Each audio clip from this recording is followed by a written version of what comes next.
pressure looks good. Following up. Roger, roll, Atlantic. Water towers can fly!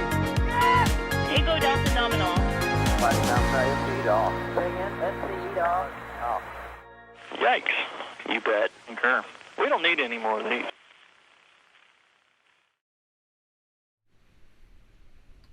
Good morning, everybody, from SpaceX Boca Chica. We're here to bring you live coverage of what may be the fourth static fire of Ship 20. Looks to be an interesting afternoon, and we already have tank farm activity starting up, so looks like things are getting on a roll pretty quickly here. Now today, I am Ian Atkinson with NASA Spaceflight. I'm a writer, reporter, and script writer for NASA Spaceflight. I am joined by our host for this webcast, Jack Beyer. How's it going, Jack? It's going good. You know, Ian, any day we get more data from Starbase, any day we get more Raptor engines lit up, any day there's ship testing, I think it's safe to say is a good day. So it's going good. Absolutely, I agree here, and it's a quick start, so hopefully we'll get to static fire action real quickly. And we also have in the studio controlling all this Michael Baylor with NASA Spaceflight. I'm seeing a lot of 5x5s in chat, so people can hear us loud and clear. I just see, in fact, right as I say that, Todd Miller asks, what does 5x5 mean? 5x5 is an old radio lingo thing. 5 is 1 through 5 on the scale for clarity, and the other 5 is 1 through 5 on a scale for loudness. So loud and clear, 5x5.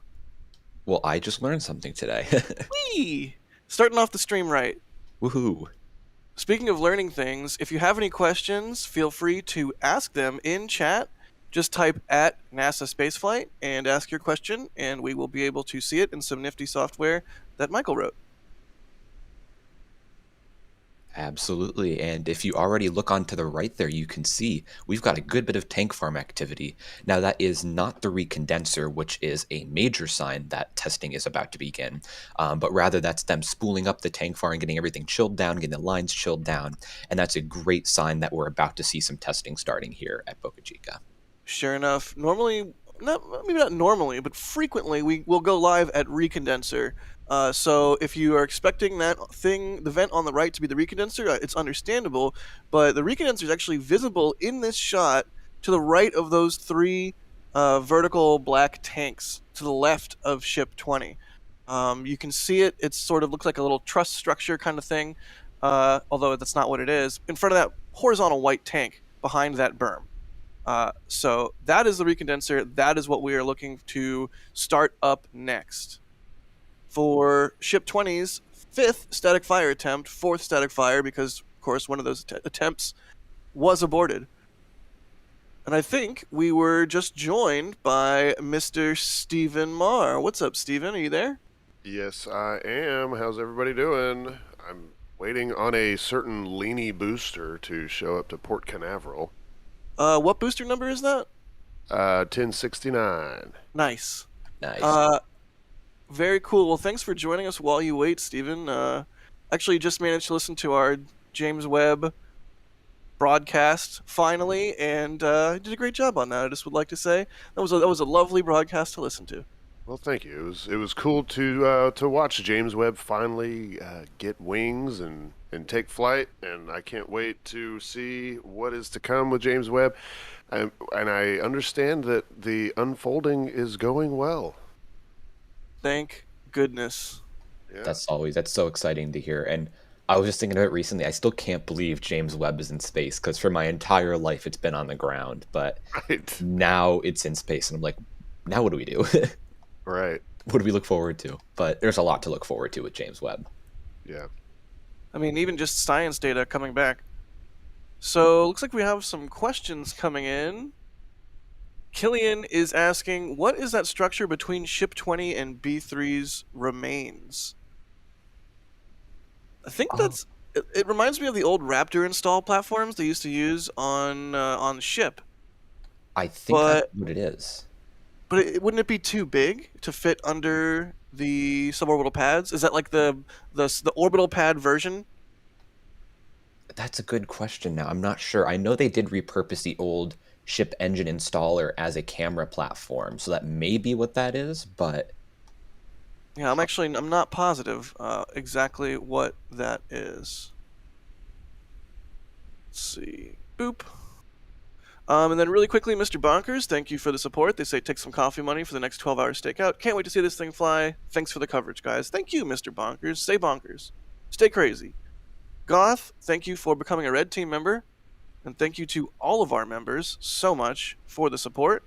We really, really appreciate it. If you guys don't know, we have a membership program. You can find the subscribe button down there right by the like button. And if you like what we do, you can support what we do and get various levels of cool perks, including chat emoji, preview videos that go live before the daily videos do, and of course, Discord access to our fabulous, fabulous Discord. I don't know if you saw party chat last night, but it was getting ham in there. Let's see. And finally, Daniel, thank you so much for the support. They say, how many tiles, or let's bet how many tiles may fall off. I'm going to guess 7. It's not a bad guess. It's a nice middle-of-the-road guess. 7 tiles. 7. I mean, what do you guys think?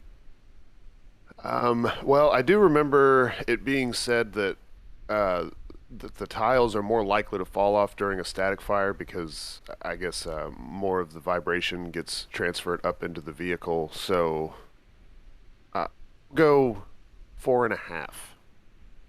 Ooh, a half. Now, if a half of one falls off, does that count as half or 1? So, like, basically, are you saying 5? Yeah, basically. I mean, because they got to replace it. Right. Steven playing mind games over here. Yeah, I guess so. Let's see.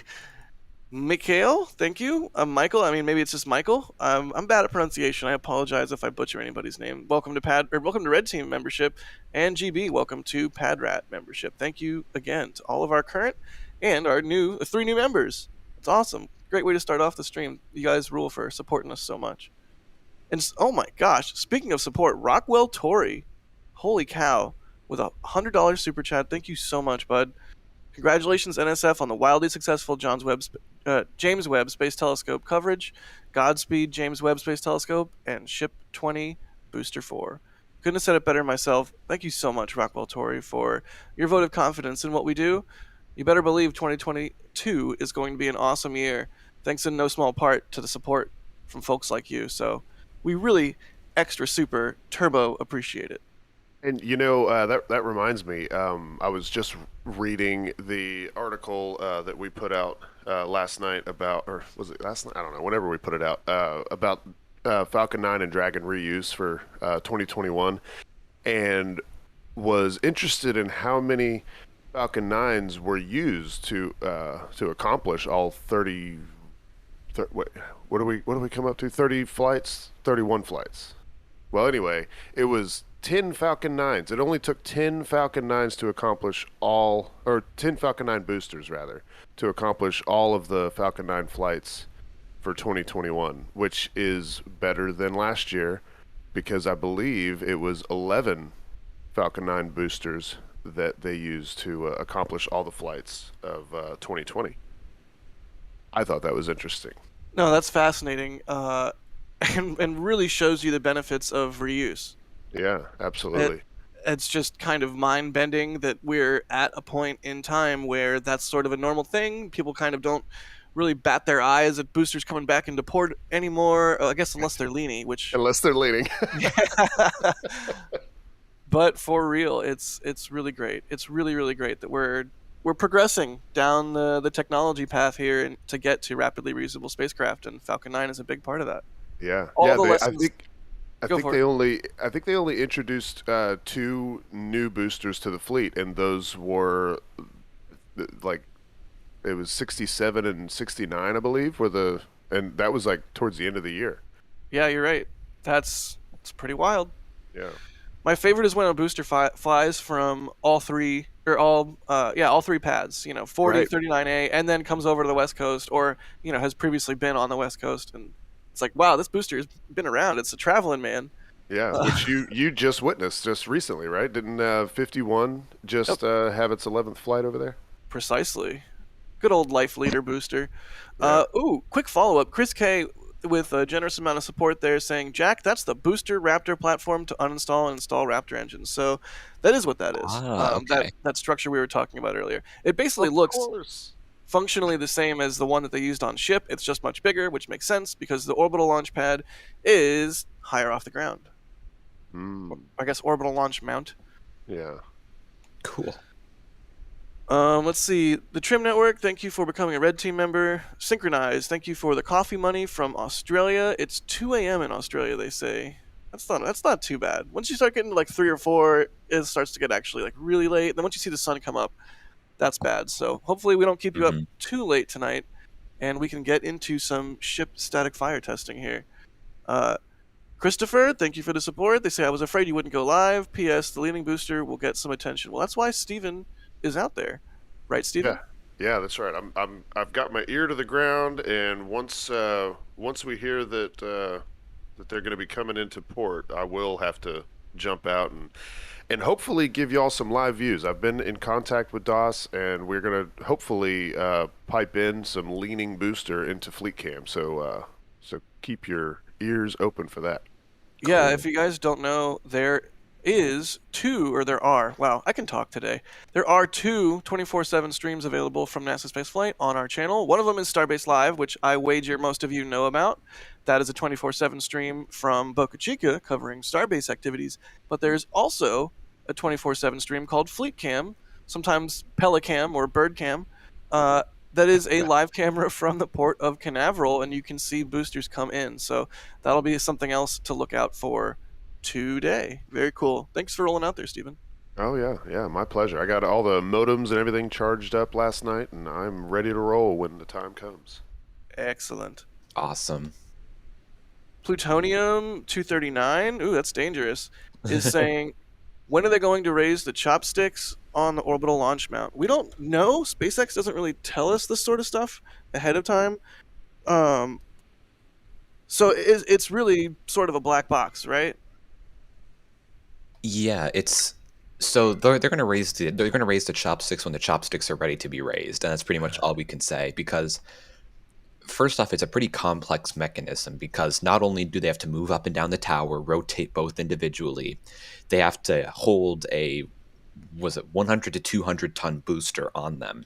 So these are not little simple devices that can just twiddle around and move around easily. They need to get this right, because if you don't get this right, you're going to have a booster falling on your launch mount. So they're probably taking their time with them and making sure everything is right. But hopefully we'll see them move. It seems like they'll need to make them move and make them usable to lift Ship 20 onto Booster 4. So whenever they're ready to do that, we should start to see the chopsticks moving. That's going to be... imagine the motor at the other end of that pulley system that raises and lowers those chopsticks. Yeah, it's like a massive winch-looking thing. I think we've even seen views of it installed, over time back there, sort of on the concrete part of the orbital launch tower.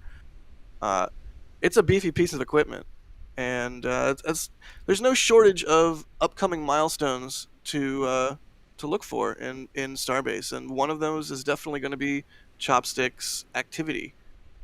Finally, a good question there from Plutonium. Absolutely. Rough Rider Show, stream regular. Thanks, Rough Riders, for the support. Something Apple boxes. It's funny. An Apple box is an item on a film set. It's like a specific piece of equipment, and I bet some people hear me say Apple boxes to Rough Riders and think film equipment, but no. It is actually an Apple box. Anyways, I digress. If you're in our Discord, you know what I'm talking about. Rough Riders collects them. Anyways, let's see. Some questions? How about? What do you guys think? Yep, absolutely.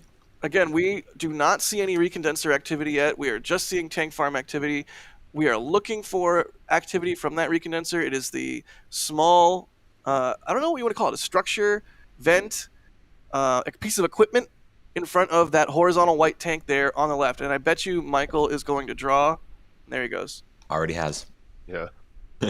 Serves me right for looking at YouTube instead of our preview here. Yeah, really. I do that. Wait a minute. You're a little behind there, Jack. But yeah, that's the recondenser. That's what we're looking for to start up next to indicate that they are moving into testing. Thank you, Michael. George is asking, is it true that the FAA delayed for 2 more months? That is the word on the street. Yep. And And, Twitter uh, as well. Yeah, they tweeted it themselves. I'm pretty sure. Yep. Yep. And the reasoning Yeah. behind that was they got so much public input on the Starship program through all the Yeah. comments. And reading through 18,000 comments, they can't do that by the year's end, so they're doing it by late February is their next estimated completion time. Yeah, and it said like that they're drafting a response to all 18,000. So, I mean, is it not just like a copy paste kind of situation? I mean, I bet you there's a significant amount of overlap, Yeah. or maybe they have like a template for certain topics, or yeah, I'd be curious how that works out. But I know people want to see an orbital flight. I sure do. I also want anybody who has misgivings about the situation to have their voices heard, and Absolutely. ideally, if the FAA was perceived by members of the public as having rushed this, that would not be advantageous. So it's going to take a little bit longer, but so be it, in the name of a thorough environmental assessment and moving on and helping everybody feel comfortable with what we're doing here, which is trying to make humanity multiplanetary. Yeah. Absolutely. Yeah, that's a good point. You don't want to rush it. You don't want to even be perceived as though they're rushing it, because that it is an important piece of land out there. The environment is fragile, and it's important that they handle it appropriately. Yep. And yeah, the Sure launch site is located in a national or not a state park and surrounded by wildlife refuge where there's a lot of endangered species. Now, that's not to say that they're not going to give them permission, but they need to be careful and make sure they look over every possibility and every little issue that could come up. Yes, it might be annoying. Yes, it might be tedious. But at the same time, you don't want to just rush this and put endangered habitats and endangered species at risk. There's And other work that needs to be done as well at the launch site. It's not like if the FAA today or yesterday had said, "Okay, you're clear, you're good to go. We're going to issue a FONSI, which is a finding of no significant impact." There's still work to be done. So I know Elon, I think, tweeted yesterday or this morning that FAA was a schedule driver, but at the same time, there is work to be done around the site. I mean, we just a few minutes ago talked about how the chopsticks have not yet done their thing. So it's still a lot of work to be done. So Yeah, it'll and they're- happen. It'll happen when it happens. And I think people want it to happen soon. I want it to happen soon. So it's just a matter of got to get all the ducks in a row, and they will fly. And I bet you they'll fly in 20. Well, no, I don't know if I want to say that. Hopefully they'll fly it in 2022. But yeah, we'll just have to wait and see what happens there. yeah, absolutely. And again, like one last little point here, there are good examples of launch sites around wetlands and around wildlife refuges. I think the best example is the Merritt Island Wildlife Refuge, which is a gigantic wildlife refuge for endangered species that's literally inside Kennedy Space Center and Cape Canaveral. And NASA and SpaceX launched from 39A, which is in the wildlife refuge. So they're able to work together. So they're just making sure that nothing's wrong and that SpaceX is being safe about all this. And I think that's great. Indeed. All right. Let's see. We got a €5 super chat here from Aaron Wolf. Thank you, Aaron. They say, when do you think they will perform a static fire on the booster? Well, we've seen some igniter tests recently. I was just gonna say that, yeah. A few of them, right? Yeah, right. Which we know are igniter tests because they have announced it on the PA, which is really cool. So it seems like we're getting closer, but one thing, right, we have not seen yet is methane delivered to the orbital launch pad, or I should say liquid methane delivered to the orbital launch pad tank farm. Yep. So that's a big missing piece of the puzzle currently.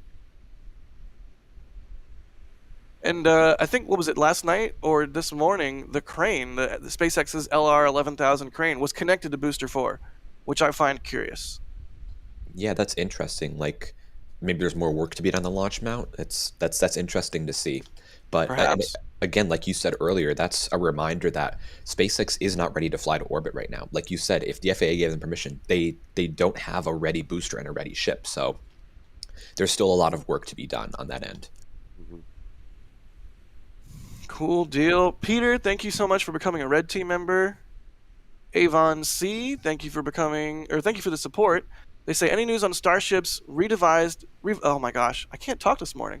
Revised design for the front flaps, or when SpaceX could integrate Raptor 2 on its vehicles? Well, I don't think there's been too many Raptor 2 tests at McGregor, although I can't say. I know they're trying to ramp up production of Raptor 2, but I think it's just a matter of having enough qualled articles to use, which I don't know if they're there yet. As for the front flaps, have you recalled hearing any more about the redesign of the front flaps? Because we do know from Elon tweeting that they're supposed to, get smaller and move further leeward, which is away from the heat shield side towards the side that is untiled. So Right. kind of like pinch them closer together further on the backside and make them, I think it was smaller. I think those are the two things that we know Elon has tweeted about coming, if I'm not mistaken. I Yeah. think so, yeah.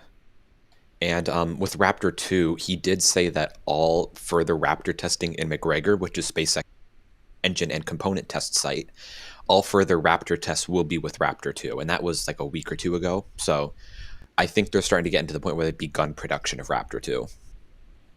Yeah, that makes sense. Hopefully, I mean, that's, again, talking about milestones to look for in Boca Chica in 2022. The first arrival of a Raptor 2, or the first arrival of a Raptor 2 that's at least caught by photographers there, is going to be quite something. So Huge.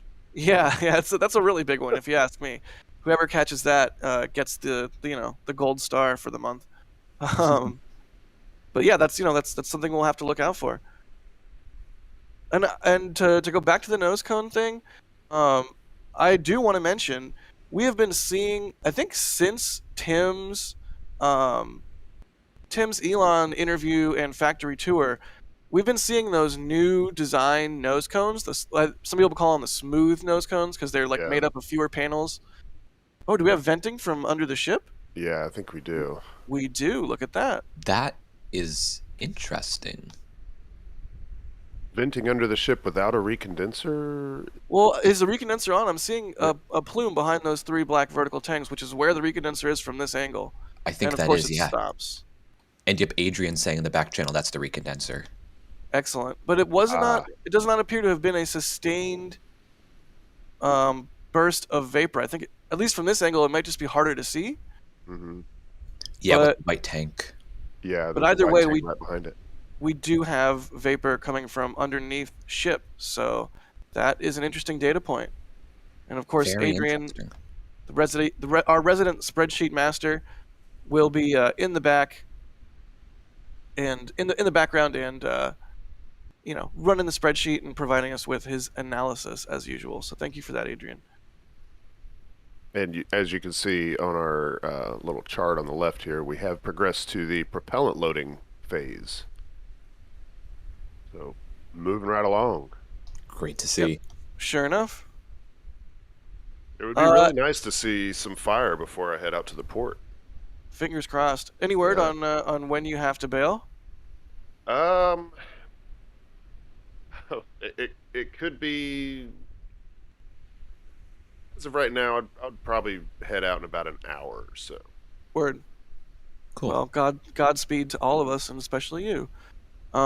And to finish up that last thought about the nose cone, they scrapped one of those smooth nose cones. It could have just been that was a test article and not meant for flight anyways, but I find it interesting that they have not yet used one of those smooth nose cones on a vehicle. So I wonder if that ended up not being the solution they're going to go with, and they're going to go with something else. Who knows? We'll just have to wait and see.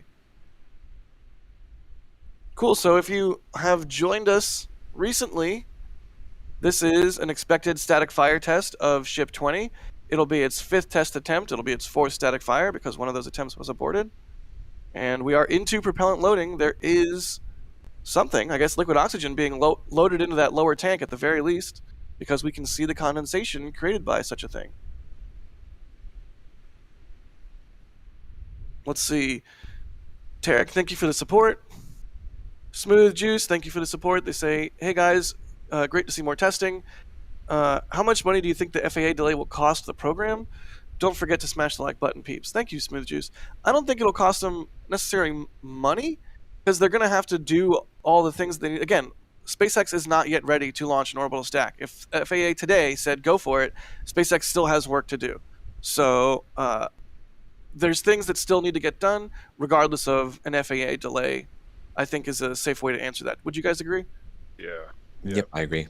There's Cool. no rush right now. It's not a big deal that that they've delayed that because they're not ready to fly, and that's it's not something. It's not saying anything bad about SpaceX. They're checking off boxes as they can and taking their time and doing it. I mean, they're always moving quickly, so don't worry that they're taking their time needlessly. But they got a lot of stuff they got to do before they're actually ready to go for an orbital attempt. Yeah. Looks like the recondenser's going in earnest now. Sustained thick clouds of vapor are visible, so always a good sign. Bird. Let's see. I'm sorry, I'm a child. James Juries, thanks for the support. They say I was about to watch Book of Boba Fett, and you guys went live. Guess missed. What? I don't understand this, but thank you for the support. Oh, Book of Boba Fett. Yeah, I'm not too hip on the Star Wars stuff as of late, so that's my bad. Oh, I'm so excited. That's the new Star Wars spin-off show.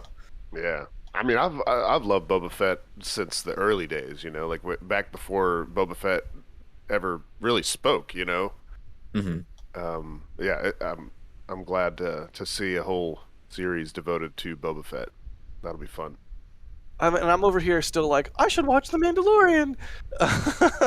I'm way behind. Let's see. Aaron Poe, thank you for the support. They say, enjoy some coffee, boys. Injections, thank you for the support. And Dougal, thank you for the support. And we just had Michael in the back channel saying we have a correction on the location of the recondenser. It is not actually what we thought it was on the left-hand side in front of the white tank. It is actually behind Starship. You can sort of see it puffing a little bit behind Ship 20, but it's actually right behind Ship 20. No kidding. All right, well, today I learned. Yep, that's why we missed it.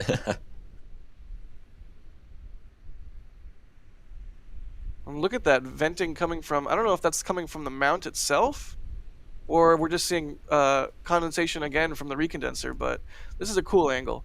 Yeah. This is what I have to say about that. I'm actually thinking like that small puff we're seeing at the bottom, unless the recondenser is very low, that might be like condensation coming off the propellant lines of the pad. That makes sense. It kind of looks like it has a little bit of velocity to it, like it's coming from a dedicated port or vent, but that's me just purely speculating and being like, it kind of looks like a thing. When I'm not very smart, so y'all probably shouldn't listen to me. I mean, the wind is blowing that direction, so Yeah, I fair. don't know. Yeah. Very fair, yeah. No disagreements there. I also like about this view that we can see the flare stack standing proud there on the very left. Now, flare stack, now vent stack. Yeah. Poor flare stack. No longer gets to be warm, has to be cold. Got its Seth job Hall, Did it get? I guess it didn't get fired. Haha, because it doesn't fire anymore. Oh. Boo. Got relocated, just not fired. Okay. Anyways, Seth Hall, thank you for the support. And Rough Rider Show asking, what's your opinion on Ship 21? I'm not sure what's going to happen with Ship 21. I feel like it should have gotten its nose cone and aft flaps by now, and I'm not quite sure why it hasn't. I don't know. Do you guys have any thoughts there while we wait for the next step in this process, which will be engine chill? Yeah, so it is interesting to see that Ship 21 is in a weird limbo. Like you said, it would have been expected to have its nose cone installed and its aft flaps installed. We've seen neither of those installed. My thinking, and this is just a guess based off very little data, I'm thinking that they may be either scrapping it or skipping it for the next Starship in line or the next upgrade of Starship in line. They did similar with Starships 12 to 14 and 17 to 19, where they skipped several Starships actually to get to one with more upgrades that had fixes on it and just better build quality overall. And I think that might be what we're seeing with Ship 21, maybe skipping to 22 or 23 or 24. But yeah, it's interesting what's going on right now. We'll have to wait and see.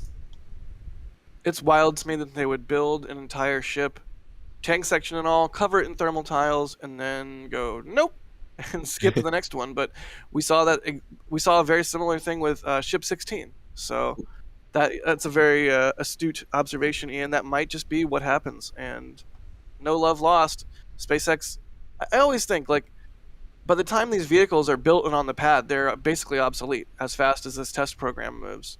Yeah, and actually, sorry to interrupt, Jack, but we do have a frost line developing on the liquid oxygen tank. Excellent. Look at that. So that confirms that there is propellant loading going on now, which is a great sign to see. Sure enough, that lower liquid oxygen tank is being filled. Any day we see a frosty Starship is a good day. Oh yeah, might get to see some fire. Fire good. If my caveman instincts have told me anything, it's fire good. Yeah, we wouldn't be where we are if not for fire. Let's see.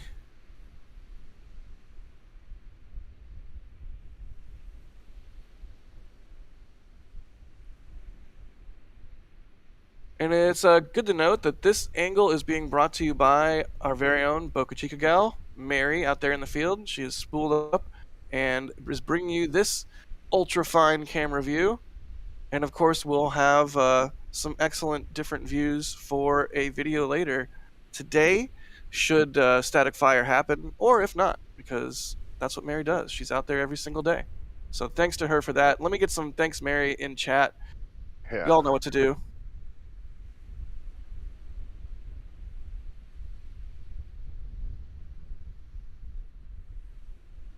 Let's see. Looking for some questions.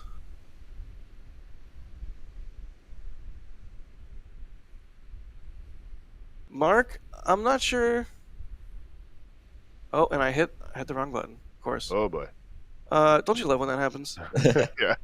Mark was asking how long before a retest is needed for Ship 20.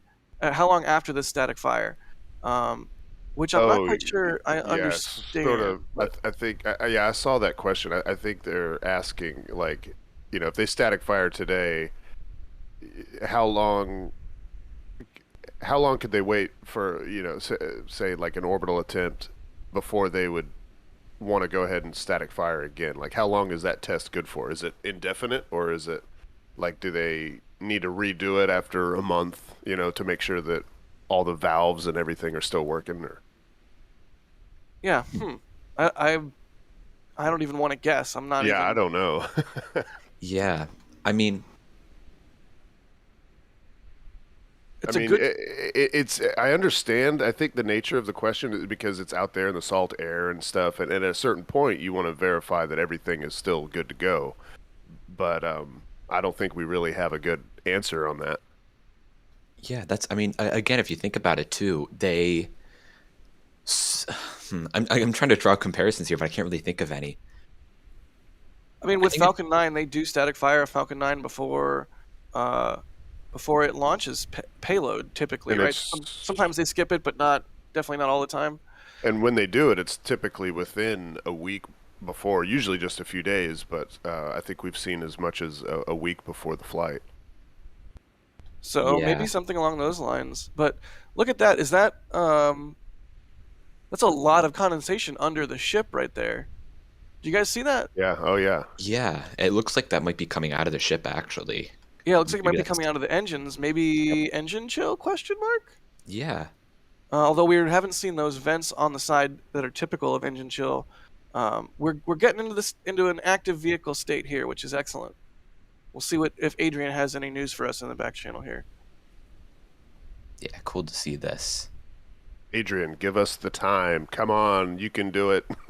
I can hear him now. He's like, let me get more data points. That frost ring appears to be growing, which is a good thing, of course. Now, we don't expect the whole vehicle to get frosty. They don't fill up Starship fully for these tests. They just fill it up with what is necessary. Mhm. So don't expect a fully frosty Starship, but any frost is good frost.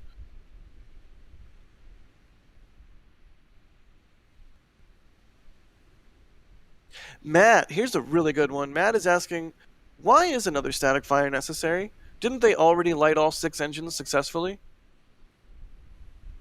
Well, there are different types of static fires, right? Like Yeah, they. yeah. Yep. They have done a 6-engine static fire before. I don't know exactly when, possibly about like a month or so ago. They did do a 6-engine static fire where they had all 3 sea level and 3 vacuum Raptor engines firing. Um, I'm not sure exactly what we'll be seeing today. Like Steven said, it could be a different type of static fire. They could be doing possibly an all vacuum engine static fire, all sea level. They could be running from the header tanks, which is something that we've seen them do before. So we're really just going to have to wait and see where we see frost, how big the plume is in the end. And from there, we can sort of interpret the data, but we probably won't know until we have ignition. Yeah, and it not only are there different kinds of static fires, but things change on the vehicle from test to test. One big visible change that I can think of, and I'm sure there's many invisible changes that we can't see from the outside as well. But one Yep. big visible one I can think of is they removed the crane attach points from the nose cone, and they sort of tiled them over with thermal tiles. So this is more of a flight configuration than we've seen previously, given that those crane attach points would not be on during a launch. Yeah, So, I don't know that it matters much, but I think the last static fire they didn't have the flaps in flight position, right? oh, that's a really good point. I'm not sure, but There, I'll take yeah. your word for it. I'm pretty sure it was earlier this month. I think, yeah.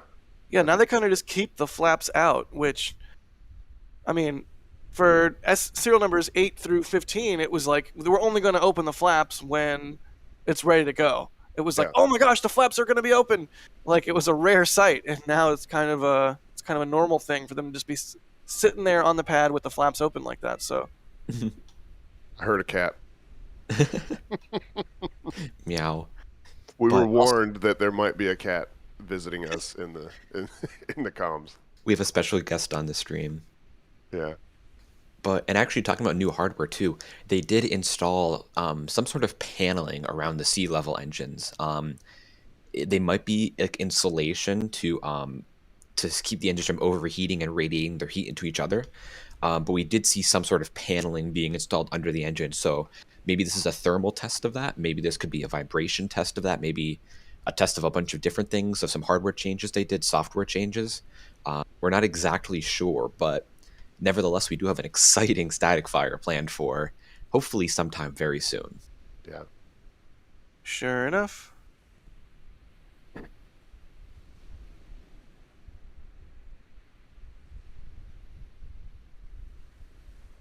Aerospace, kind of keeping on the static fire theme, is asking, does Ship 20 need to do a long duration static fire? If you want to keep your pad intact, no. No, yeah, I was gonna say when they talk about a full duration with like a Falcon 9, when they actually go like the full 2.5 minutes, I don't think so. Yeah. With like the Falcon 9 and with the Raptor engines, when they do full duration static fires, they're on specially made test stands that are actively cooled, which means that the flame trench of the stands have literally water or some sort of coolant flowing through them at all times. This is just above a concrete pad. This is a test stand in every way. This is not designed for long duration static fires. You're looking for a few seconds maximum, unless you want to destroy your pad. Yeah. Like And- we saw. Oh, go ahead, Go Steven. ahead. Well, I was gonna say, and with Falcon 9, when they do those full duration, like flight profile static fires, they actually have to hold it down more than just at the base. They put a cap on top and run lines down to the ground to hold it down, because whenever it empties its tanks, it's actually got so much thrust that, and it's light enough at that point that it could break the hold down clamps and lift off. You don't want that. So you have to take extra precaution to hold the thing down. And I'm not sure if that's the case here with Starship, but I would think that there'd be a similar concern. You don't want to empty those tanks, because the weight of the fuel and the liquid oxygen actually help hold it down. Sure enough, that's a good observation. Yep. Let's see.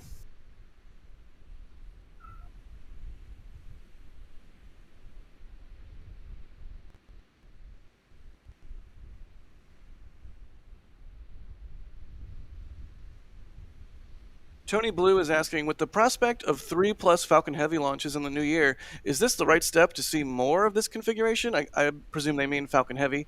Or are they still trying to outdate it with Starship? I mean, there's a lot of Falcon Heavy launches to come. I don't think its lifespan is necessarily going to be very short. And we've talked about this before, right? Delta 4 Heavy has flown, I think it was 11 times in its lifetime, and Falcon its Heavy first has. flight was I'll look it up. Well, I think it was 2004. I think Yeah, it I was going to say early. 2002, somewhere around there, but yeah. So in a relatively large chunk of time, Delta 4 Heavy's only flown 11 times. So for Falcon Heavy to have so many launches on its manifest, I mean, yes, Starship and Super Heavy are trying to make access to space even cheaper and will eventually, hopefully, supplant Falcon Heavy. But I wonder if at a certain point, things like Falcon 9 and Falcon Heavy become the equivalent of what our small sat launchers are today. And they don't necessarily go away, but they're used for a more dedicated specific task that you don't need a full Starship stack for. If things get cheap enough, SpaceX keeps driving the cost of those launches down. Who knows? Maybe they'll stick around. Maybe they won't. But I don't know. Anyone else have any thoughts there? Yeah. Thinking about Falcon Heavy, the demo flight was February of 2018, and potential customers need to see that a rocket can fly and be successful. Of course, it flew a couple more times, but once it proves its reliability, then customers are able to make their payloads, design their payloads for that rocket, and it takes time, and that's why, that's why I think we haven't seen a whole lot of Falcon Heavies, because the customers have been developing, their payloads for the rocket. Now we'll start seeing an increase in Falcon Heavy flights. Very good point. Yeah, agreed. And I think, like you said, like people designing payloads for the rockets, we're starting to actually see that, at least in terms of, say, very important payloads. So a lot of the new space telescopes that are being proposed now, such as like LUVOIR, are being designed for rockets that currently haven't flown. Like LUVOIR, for example, it's a large space telescope, sort of like a successor to James Webb, is being designed for SLS's 10-meter fairing or Starship's 9-meter fairing. Neither of those rockets have flown yet. So we're starting to see, at least in the proposal stage, payloads that are going to fly and are fitted for these new super heavy lift rockets, which I think is very exciting, and hopefully we'll see a lot more of that in the future. Yep. Couldn't have said it better myself. And go ahead, Steven. I have the answer for the Delta 4. In 2002, Delta 4 was first launched. Oh, darn it. I got it wrong by 2 years. My bad, everybody. Shame. No problem. And was it still 11 launches? Am I right about that, at least, Steven? Oh, I've got to do some scrolling here. It was 13 for the heavy, I looked up. 13. Yep. The medium was awesome. I only got to see Delta 4 medium fly one time, but it's like that quintessential picture of a rocket that a kid might draw. It's like big core stage with these two little boosters on the side, and big orange tank. It was such a cool looking rocket to me. I wish I had more opportunities to photograph that rocket. That's a fair point. I've never thought of it that way. Yeah. Yeah, I wish I had gotten more opportunities at Delta Medium. I think I saw 3 from Vandenberg in total, and that last one was before I did this sort of full time, and I had to pull my remotes after a scrub, and it launched like on the next attempt. And so I don't think I could be there because of work, and I didn't have remotes because I had to pull them. And well, I was a sad Jack that day because that was the final West Coast Delta Medium. Yeah, But yeah. is what it is. I had a similar story. It was only like my second or third time ever setting remotes, and I don't know, I screwed something up because one of them didn't fire at all, like the battery was dead, and then the other one I forgot, like as I was framing the shot, I forgot to roll the settings back to engine settings, so it was way overexposed, and I was like zoomed in on the engines. Yep, So, that's yeah. happened to me. I hate that mistake, but it has happened to me more than I care to admit. Yeah. Let's see really quick. Some super chats here to take care of. Dan Dymek, thanks for the support. They said, Elon just said about humans to Mars, best case is about 5 years, worst case 10 years. Does this include travel time? And what is the travel time? About what? Is it supposed to be 6 to 8 months travel time? I always get that mixed it's up. something like that. Yeah, 6 to 8 months. Like 4 to 6 months is the average, but they could push it a little quicker if they, I guess, burn a lot more fuel. That would be cool. because once they get this in orbit refueling down, like I think it was Elon that said, once you're in low Earth orbit, you're halfway to anywhere in the solar system. So if you can start with full tanks from low Earth orbit, oh man, you can pick up some speed. If you're only going to Mars, you could really pick up some speed. But if you're going further out, you can go anywhere in the solar system. All they got to do is figure out that in orbit refueling. Yep, which to be sure is a big problem to solve, but solvable, no doubt solvable. Aaron Poe, thanks for the support. They say, once SpaceX resolves production issues with Raptor, do you think they will start utilizing them on Falcon since they are better fit for reusability? Nope. Yep, nope, I don't think so. That would require resizing the tanks and basically a full redesign of the whole vehicle, which isn't worth the time, and that's what Starship is for. Speaking of Starship, that frost line is continuing to rise. Yeah, it's about halfway up that access hole there. And is that a little bit of venting there from near that access hole, or is that just condensation? It sure looks like a vent. I'm not sure if there's even a vent there, but that's interesting. Yeah. It looks like it's coming from there, but it's hard to say. That wouldn't be good. If it was coming from there, that wouldn't be good, right? Don't ask questions like that on stream, Stephen. It doesn't go well.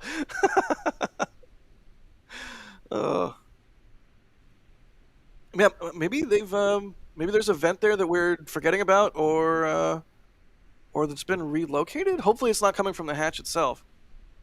Either way, we will keep an eye on it and that frost line as things progress. I'm sure if there was some sort of leak there, they would have stopped the countdown at this point. Yeah, and we would have seen a depress and all of that. Yep. Yep, makes sense. Jim Cabot, thanks for the support. Sneezy Ferret, thank you for the support. They say, good morning. How heavy are the TPS tiles and what are they made from and what temperatures can they resist? That's a lot of questions. That's 3 questions in one. They're very light. They're extremely light. Think styrofoam or lighter, equivalent for the equivalent size, which I think they're either 6x6 or 8x8 inches. I think, and there might be some variation in size as well.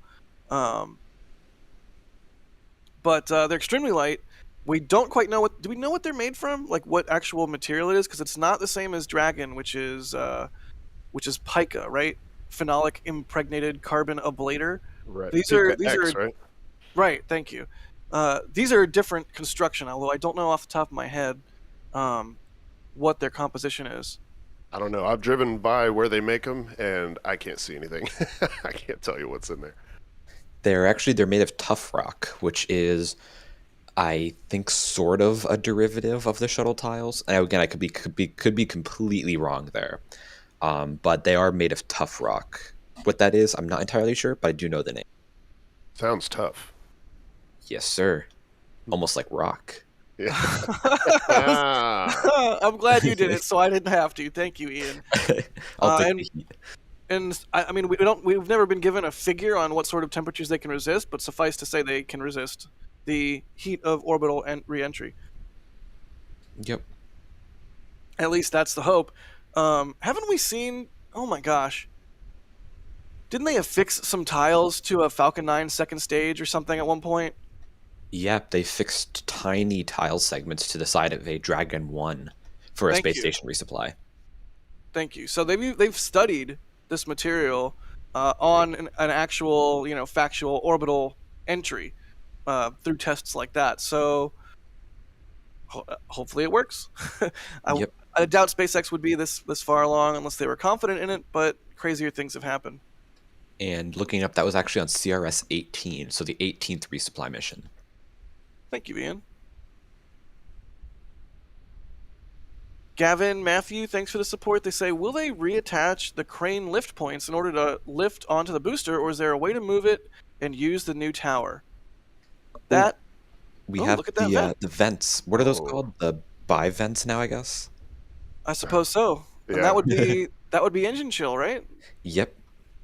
That's a great sign that we're marching ahead in the countdown. Excellent. And look at that condensation coming off the ship itself there. Look at that. That like cloud. That's Yeah, beautiful. That's cool. It's like, I think it's like the venting getting caught like behind it, like Yeah, aerodynamically. Yeah, because that's sort of the leeward side based on the direction the wind is going. So it's sort of getting caught in that eddy right there. Yeah, I think Booster 3 is trying to draft Ship 20. If you're a NASCAR fan. Poor Booster 3. It deserved better. And also we have Adrian, Mr. Spreadsheet, in the back channel here, saying that based on the data he's seeing here, his rough prediction, again, this is a very rough prediction, is just after the top of the hour for static fire. That would be cool. Yep. So we're coming up very soon on that. So we should be on the lookout next, or on the listen out, I suppose. Is that something people say, for the siren? Yep. Which would be the next thing that we're looking for. There's typically a 10-minute siren, although not always, and it's definitely not always exactly 10 minutes. Right. Sometimes it feels like it's like at T-minus 5 minutes, they're like, oh, we forgot to do the siren.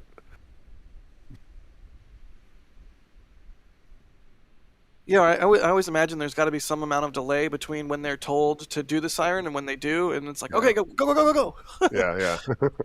But to answer your question there, Gavin, as we wait for a static fire with an unknown number of engines, I don't know. I don't know if there's a way that they can lift Ship 20 off the mount without those crane attach points. There might be. There might be some kind of new cradle that attaches to hard points below the flaps, and they can lift it off and move it over to the orbital side and lift it on top of the booster. But we haven't seen anything like that yet, I don't think. Well, the hope is that they'll use the chopsticks to lift it up there, but how do they get it off Pad B? Exactly. It's not on a rolling structure, It's stuck there until they can lift it up off of that pad. Sure enough. Good question, Gavin. Another one of those things we'll have to look out for in the new year. Marcus Soul, thanks for becoming a Pad Rat member. Thank you to all of our members once again. Oswin Fox says, need to make a checklist for camera setup. Thanks for the support, Oswin. Yeah, checklists are good, except it's all fun and games and checklists until you're out there and the person escorting you says, 5 minutes. Yeah. And then you're like, where's my checklist? Right? Yep. Do you want to get your camera set, or do you want to spend time looking at a checklist? But right. Yeah. Personally, I don't do the checklist. I've got friends that do. I'm like, look, I'm gonna have to know all the steps, in my head, and really, once you know it, it's not that difficult. It's there are a lot of steps, but it's not that difficult. I can usually remember all the steps. It's because most of those steps are done before even getting out to the pad. You plug in your sound trigger and you mount it inside your box and on your tripod and everything, and and then you just get out there and frame your shot and make sure to set your settings. That's number one. My thing that I do now is I take a picture of the settings with my phone as I'm wrapping up each setup. That way, one, I can know, for future data purposes, like if the shot went wrong or if it doesn't look just right, I know what I did. I don't have to necessarily depend on metadata. Or if I'm, just in the time between camera setup and launch, if I'm sitting there sweating like, oh God, did I do it right? I can go back and look at the picture and be like, okay, I did it right. Yeah. That's a good point. Yeah. And that's like part of the process. Sorry to interrupt, Jack, but we just had please. Mary say siren. Yes. All right. So Mary has heard the siren, which means we're about 10 minutes away.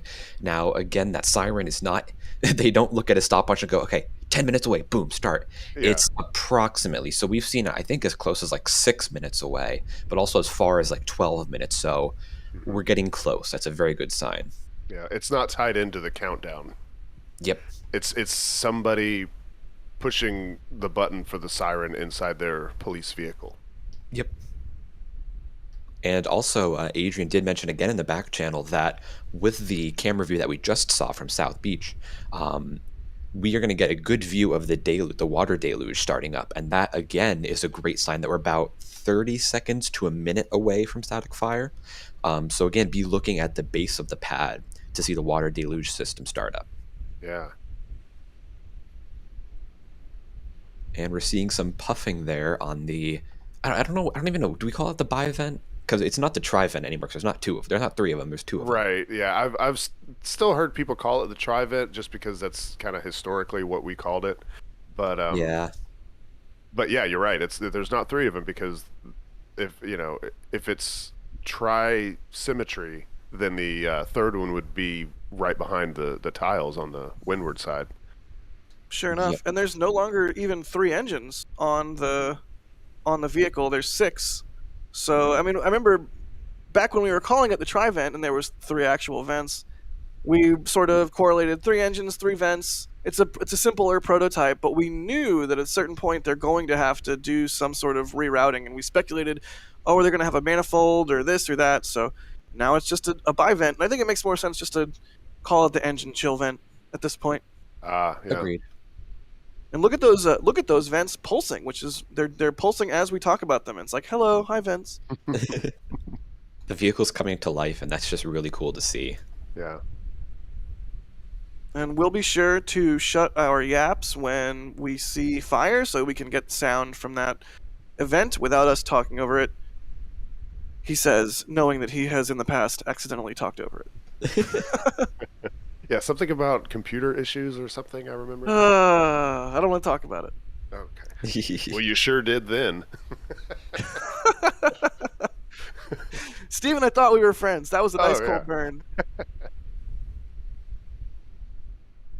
Let's see. So, wow, we have 19,000 folks watching right now. Thank you so much for tuning in for this test. Don't forget, if you want to see more stuff like this, please hit that subscribe button if you haven't already.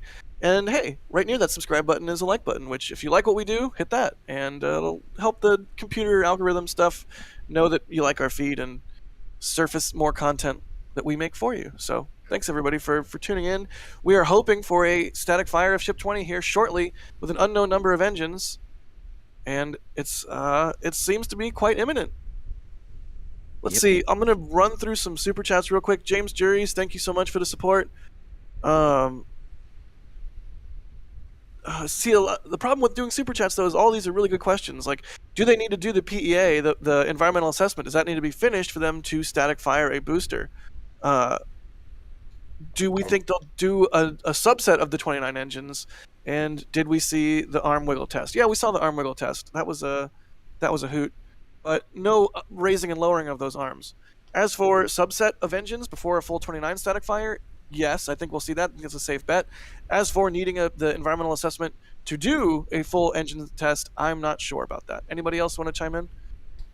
I would say probably not. I think they could probably do a static fire of the booster before the environmental assessment is done. That's just a guess, but it seems to me like that might be the possibility. I'm going with Ian. I have seen people say that they need to have the environmental assessment done to do a full booster fire. I do not know if that is corroborated by evidence, but I have seen that, so I get why they're asking. Thank you, James Bird. Overlord Raven, thank you for the support. They say, is the FAA's postponement a good sign? I don't think it's a neutral sign. It's just the next development. Chris Pappas, it just means they got a lot of comments, that's all. Sure enough. Yep. Chris Pappas, thank you for the support. They say, are there any decibel meters on site to measure the sound of the Raptors? Do Starship? Do you think Starship will be loudest launch when ready? That's a good question. It's certainly going to be a loud launch, and I certainly think SpaceX is measuring the sound levels in order to gather data for their purposes. What do you guys think? I'm not sure. Even with 29. I really don't know, but even with 29, could it possibly even be louder than Shuttle with its 2 solids? You know, solids are very, very loud. It's a good question. I'm not a rocket scientist or an acoustical engineer, or apparently someone who can talk right. So I don't feel comfortable speculating in that respect. Yeah, that's a good question. I think it's going to be very loud for sure. Um, but again, the thing is decibels, uh, they go up logarithmically, not linearly. So that's a complicated question, and I'm not sure how to answer that. Samantha Heber, thank you for the support. They say, is there any ETA on when Ship 20 will test a launch? Sounds like no earlier than March or end of Yeah. February at this point. And Unless they Adrian, go ahead. I was to say Adrian in the back channel is saying about 2 minutes or so away from static fire. Again, that's very approximate. Yeah, Got that's it. based on the siren and also data. Yep. Really quick, thank you, Charlie Holm, for becoming a flight engineer. Thank you so much for that generous amount of support. And thank you to all of our members, flight engineers especially, and also our Capcom and launch director members. Thank you to all of our members so much. We hope you enjoy the cool perks that you get, including Discord access at Capcom level and above. So if you want to support what we do, bunch of ways to do it. You can become a member. You can do other things that don't require money, like hitting that like button, hitting subscribe, even just telling your friends about us. We really appreciate all the support that we've gotten over the last year, and we're really looking forward to hitting the ground running in 2022. Could just be moments away from a static fire here. We've heard the siren. We've seen the vehicle fueled. And again, a good sign that we're going to be getting very close to static fire is seeing the water deluge start up. And what those are jets of water around the outside of the pad or around the inside of the mount. And we'll see those spraying water down to help reduce the sound and to also reduce fires around the pad. That'll start up around 30 seconds to a minute before static fire. Yeah, I know we said fire good earlier, but in some cases, fire bad. Yep, agreed.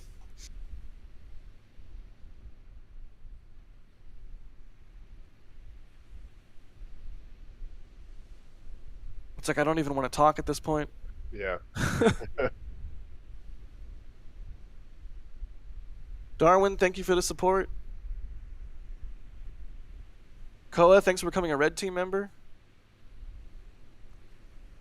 Aaron, thank you for the support.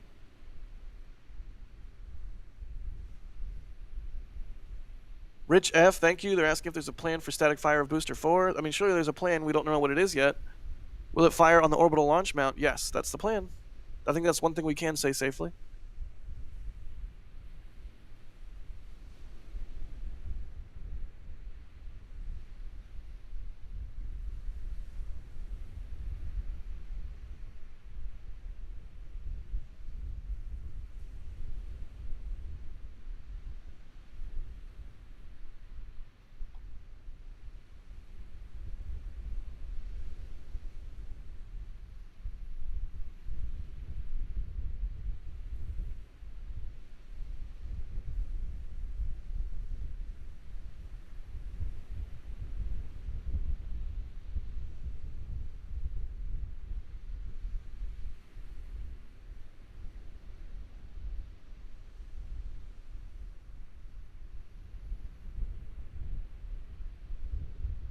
And we should be getting very close to static fire here.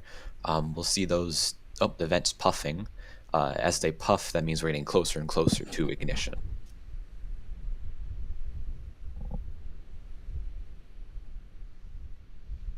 Any moment now. Yep. And also, we don't have access to the actual countdown of Starship, so there could have been holes along the way. They could be in a hold right now. They could have scrubbed the test. But at any moment now, it looks like we should be seeing a static fire.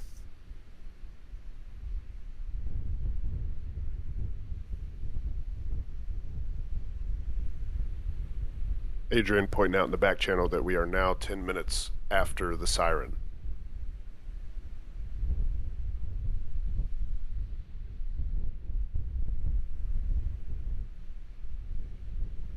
And again, we could have seen and we could be in a hold right now.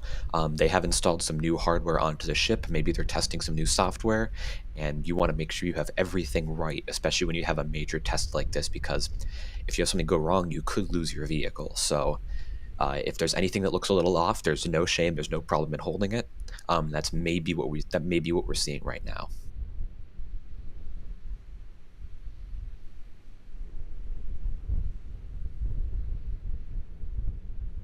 There's deluge. There is All deluge. right. Yep. About 30 seconds. Beautiful.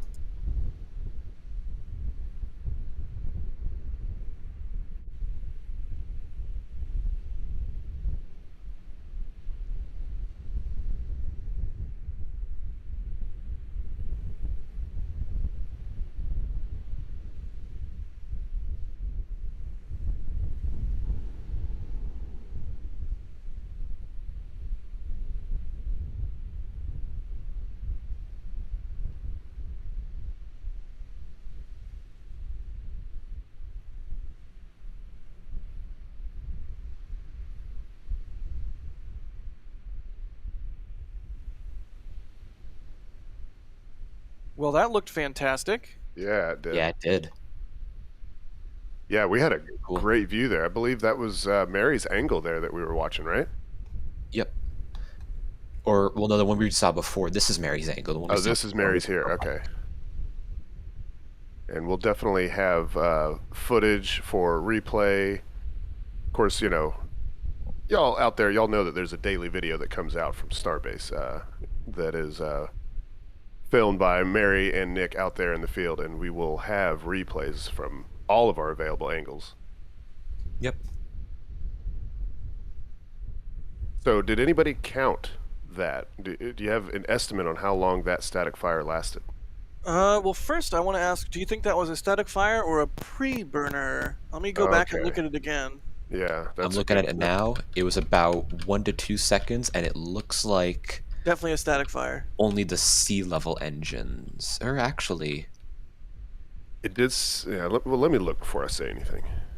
Yeah, looking at it again, it definitely kicked up a good amount of dust. There was thrust produced. It was not just a pre-burner test, so...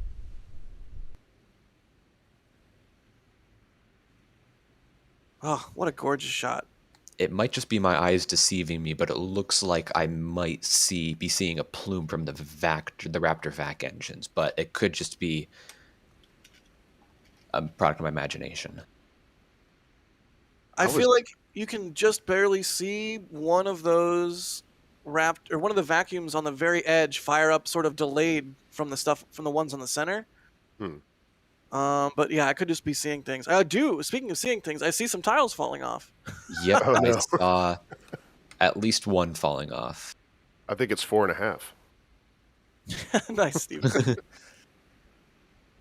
For those just joining us, that was my prediction of how many tiles would fall off. Yeah, it looks like at least 2 outer Raptor vac engines ignited.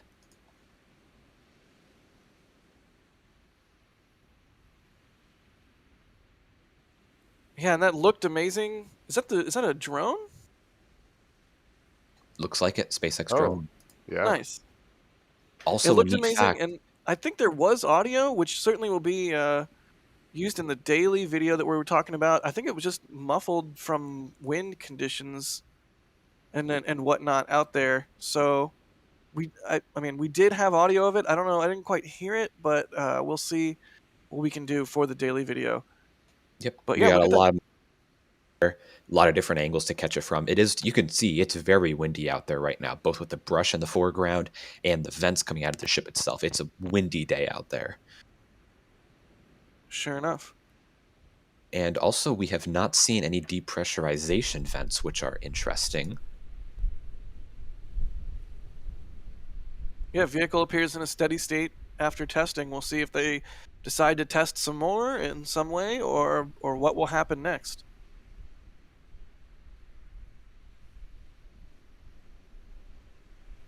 Keep your eyes on that frost line, I suppose, and if we see it start to go down, we'll know that they are detanking the vehicle. Trying to do the old frame by frame trick here. Right. I mean, it looks like I'm not a rocket scientist. I don't know the terminology, but the stuff that shoots out right before ignition. That would be liquid oxygen and liquid methane, I think, right? Okay.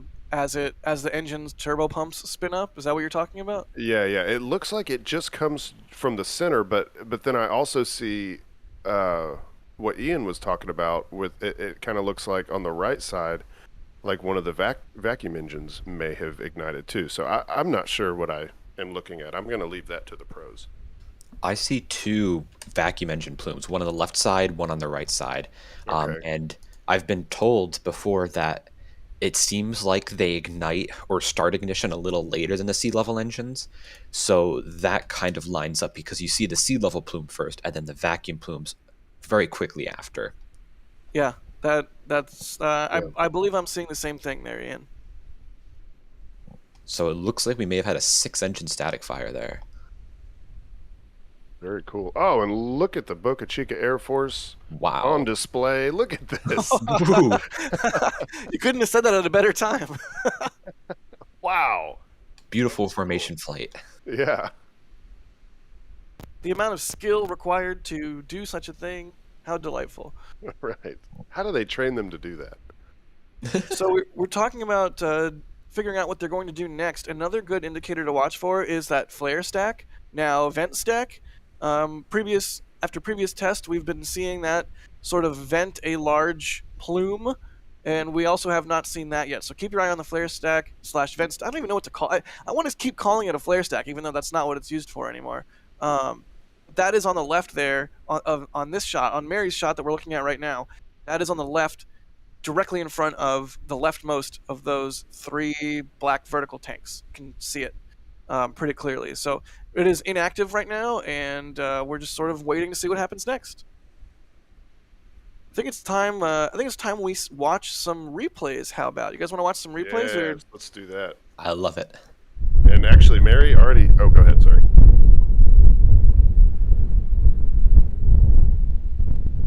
so we've got the replay on the left, live on the right.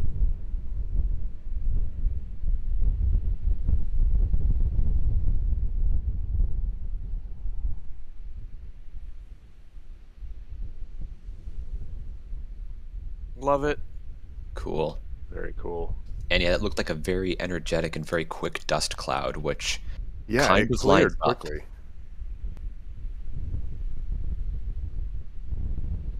Yeah.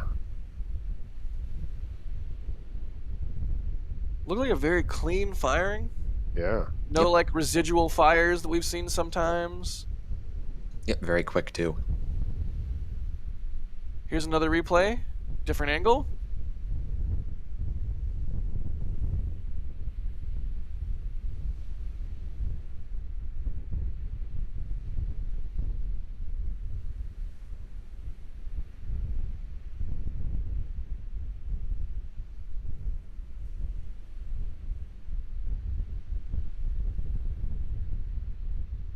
You can actually do some tile comparisons here with the preview. You can see the one missing one is like a white dot right underneath the right topmost flap. That was the only tile that I could see fall off, but there might be others. Same, that's the only one I saw falling as well. And I think that's actually a good sign because in the past, even with 3-engine static fires, we've seen, I think, 7 or 8 tiles fall off at one point. But now with a 6-engine static fire, which is a lot more powerful, probably a lot more vibrations as well, we only saw 1 fall off, which still losing 1 is not great, but it's a lot better progress than losing about 7 or 8 like we did on the initial static fires. So that's a lot of good progress there. Yeah, good thinking. I was sort of thinking the same thing. As if we see less and less tiles fall off each time, eventually that will trend to 0 tiles falling off, which is what we want.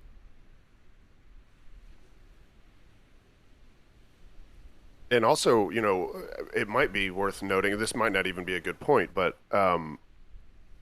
you know, when they actually go for an orbital flight, those tiles are going to be much further from the initial shock of the engines igniting because, you know, it's going to be on top of the booster. And then once it's in flight and those engines ignite on ship 20 or whatever ship it is, it's not going to be on the stand. So, you know, if it's true that those vibrations just from being held down in the stand are transferring up through the vehicle and that's what's shaking them off, then you might be more likely to keep all your tiles, right?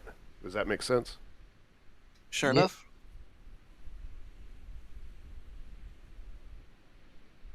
And again, we still have yet to see any sort of detanking. That in itself doesn't necessarily mean anything. We've seen them wait a little bit after a static fire to detank and depressurize. But it does keep the potential of possibly additional testing later today.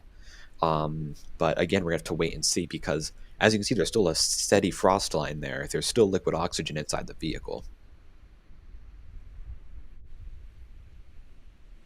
Yeah, good to point that out.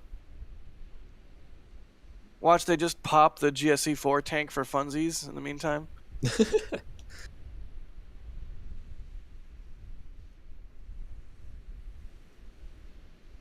All right, I think with that, Steven, we will let you go hunt a leany booster. Yeah, I was just checking marine traffic, and we have Doug beelining towards the channel.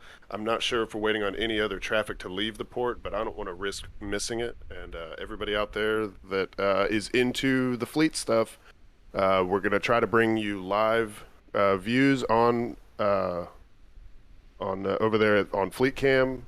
So stay tuned for that. But keep your eyes right here because this may not be over just yet. Yeah, if you've got a second screen, bring it up, check it out, enjoy. That's right. All right, and with that, I bid y'all adieu. Good luck, Steven. Have fun. See y'all. Bye, Steven. Thanks for joining.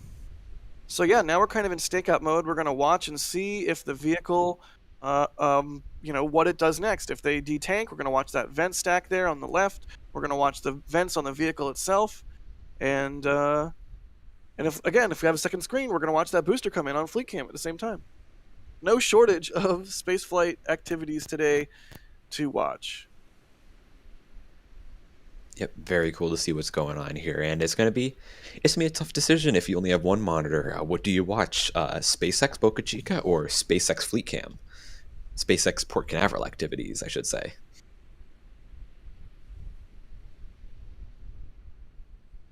But yeah, again, we have not seen detanking. We just saw what looked to be a successful, possibly 6-engine static fire of Ship 20 here. We have not seen detanking yet. We still have a good bit of liquid oxygen in the vehicle, which you can see on that frost line there. So we're sitting here, we're waiting to see what could happen next. Maybe additional testing. Maybe they're just doing some pressure testing here. We're going to wait and see. I'm going to tweak a quick audio issue. I'll be right back. Copy that, Jack. But yeah, very exciting day here in Boca Chica, and maybe we'll see something more. Who knows? But it's great to be here with y'all and great to be watching this alongside everybody.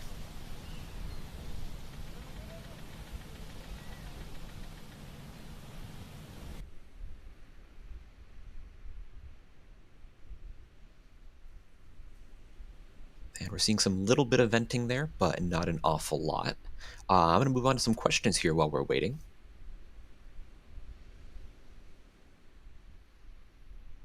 A question here from Jurassico. Apologies if I'm not pronouncing that correctly, but they're asking if Super Heavy misses the catching arms of the tower, is there any plan B to land? That's actually a good question, but there is actually no plan B that we're aware of to land at all. There are no landing legs on the booster. There's not really a possibility to land it directly in the launch mount. If it misses the catch arms, that's pretty much the one shot that they have. So they're probably going to make sure that they get those arms moving correctly, that they get them aligned with the booster before they attempt an actual catching of the booster. But whenever they do choose to do a booster catch, that's going to be fun to watch for sure. And of course, hoping that it'll be very successful.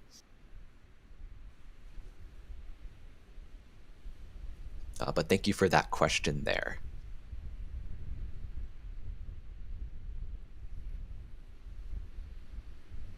And a question here from Oscar asking, do you think we will see tests such as static fires and cryoproofs once the full Starship vehicle is stacked?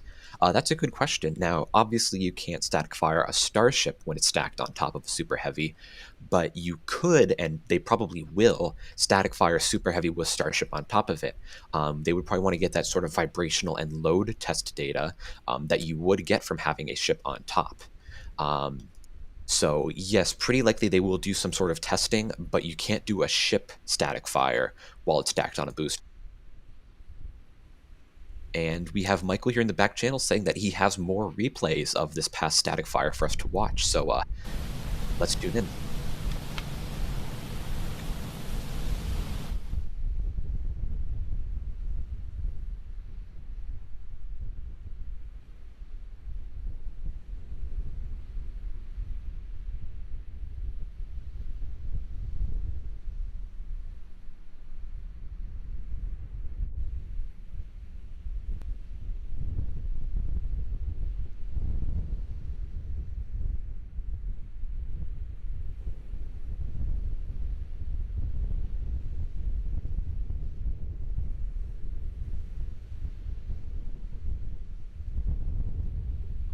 Now, again, we are watching here on the left a replay of the static fire that we just saw. On the right side, you can see a live view of Ship 20 on Pad B. But on the left side, we just saw a replay of what may have been a 6-engine static fire of Ship 20.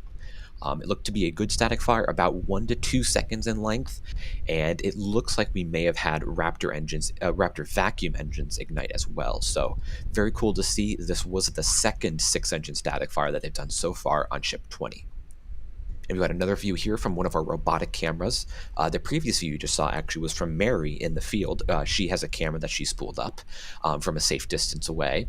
And this camera view, both on the left and the right, are coming from our robotic cameras. And it was a beautiful looking test today. It was a bit windy out, so we weren't able to capture a lot of audio. Hopefully we'll dive through some of the microphones that we have out there in the field, find some good audio, and plug it in our daily videos, which will be coming at the end of the day today. But for now, we do have excellent video of the static fire, and we are watching replays on the left. Yay, replays. Woohoo. Welcome back, Jack. Thank you, Ian.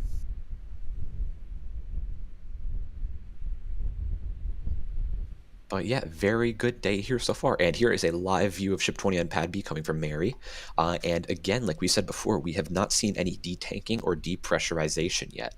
Now, we are not exactly sure what they're going to be doing next, but it looks like they may be going for some sort of additional testing today, or perhaps they're just doing some small hardware testing, some small pressure testing before detanking. But we still have a good bit of liquid oxygen and assuming a good bit of liquid methane as well inside the vehicle, as you can see from the frost lines. But so far, we've had a very exciting and very good test day so far here in Boca Chica. Sure enough. I know we're trying to watch some replays. It seems like a little bit of a sync issue on that last one, but getting that worked out.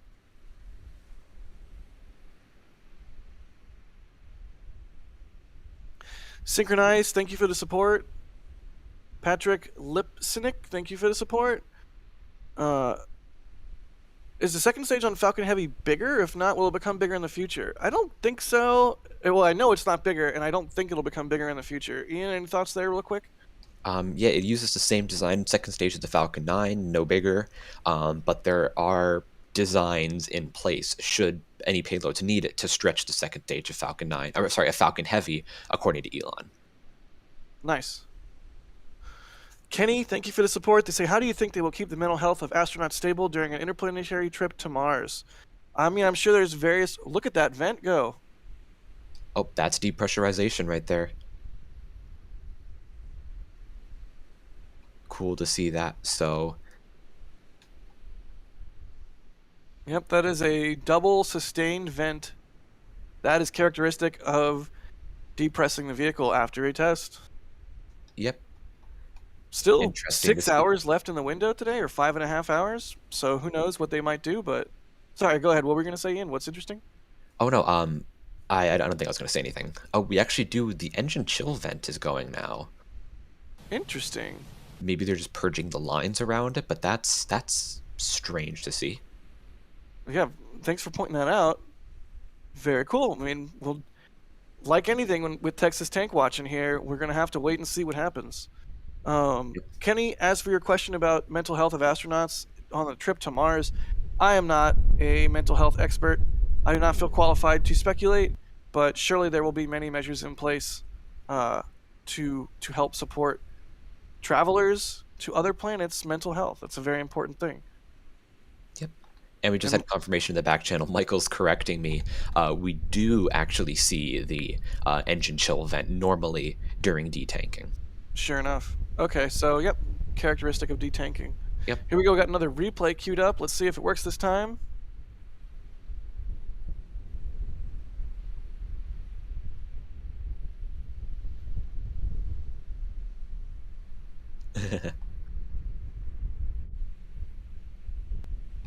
And again, we do have a live view there on the right side, watching as Ship 20 is depressurized and detanked following testing today.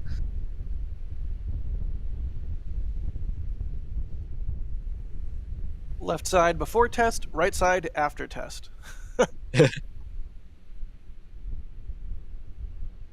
Oh dear. No worries. All good. I never know if chat can hear you or not, Michael, but I think in this case they can hear you, right?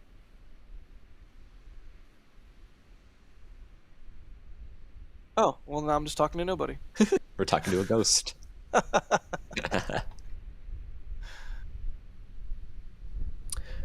But yeah, it looks like they're detanking Ship 20 now, which means they're going to be pumping the rest of the liquid oxygen and liquid methane inside of it back into the tank farm, venting the pressure inside the tanks and saving the vehicle, so that hopefully within an hour or so, pad crews are able to return to the pad, inspect the vehicle, and just see exactly how the test went.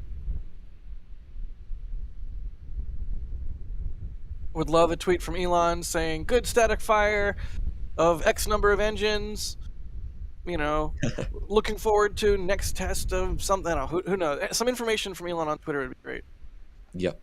That's often how we learn about these things. Alexi, thank you for the support. Isn't it strange we don't see any frost on the methane tank? I think it's not necessarily strange. I think they just don't really fill up the methane tank any more than they absolutely need to, which might just mean that that bulkhead, the dome is what's full, and it doesn't. The methane doesn't actually hit the walls of the tank. Does that make sense? Yeah, that makes sense. And if people aren't familiar with the construction of Starship, there is the separator between the methane and oxygen tank called the common dome, is actually sort of like a bowl shape facing down. So if there is methane in the tanks, they could simply fill up the common dome or fill up the bowl shape without actually filling it up enough to reach the side of the tanks. So there could still be methane in there inside the common dome, but we wouldn't be able to see a frost line from it because it's not stretching up all the way to the tank walls. Precisely. And Steve Bowen also, thanks for the support, asking why is there one frost line? So kind of coincides there. Some synergistic super chats. Thank you. Brad, thank you for becoming a Pad Rat member. Let's see, did I do that right? I did. Roland, thank you for becoming a Red Team member. Steve Rickner, thanks for the support.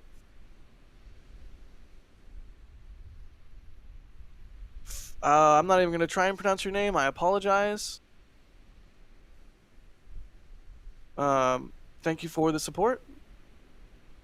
That Taco Guy, thank you for the support. They say, what is the loudest rocket to have flown or that we currently know of?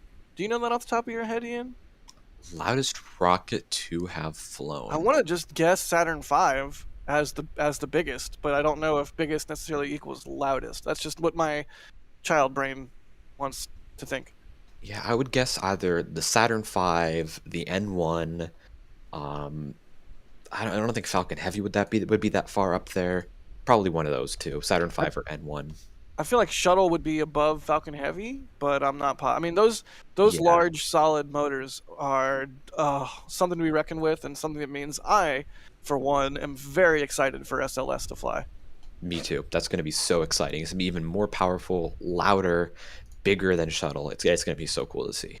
Yep, one more engine than Shuttle, and I forget. Oh God, I always forget.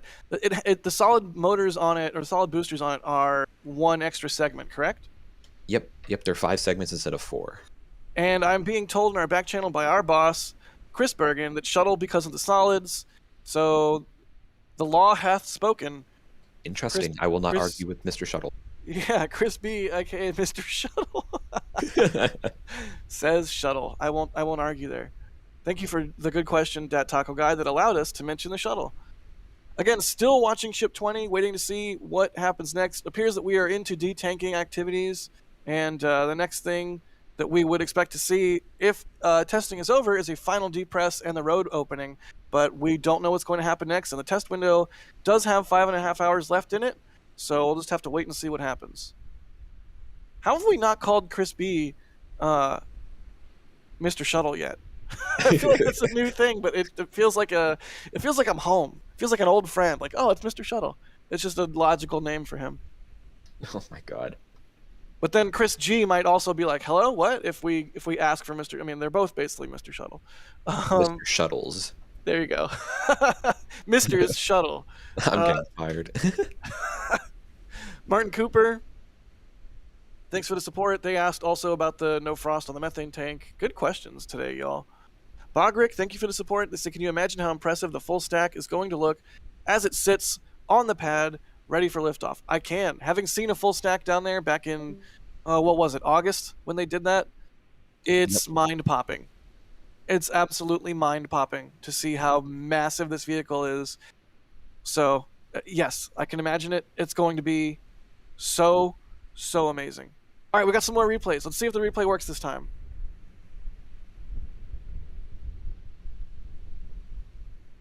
Here we go. Keep your eyes out on the bottom of the pad there for Deluge. There it is. Deluge on. Which means the replay is moments away from working.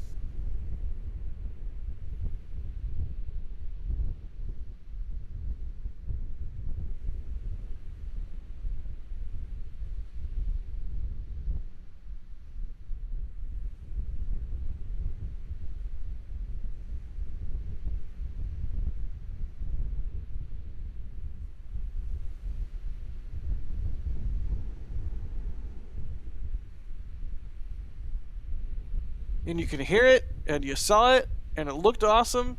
And I really think there was only about one tile that fell off, at least that I could see. I just see the one. Yep, it looks like just one. There might be another on the other side that we can't see, but yeah, it looked like only one or so fell off. Very cool.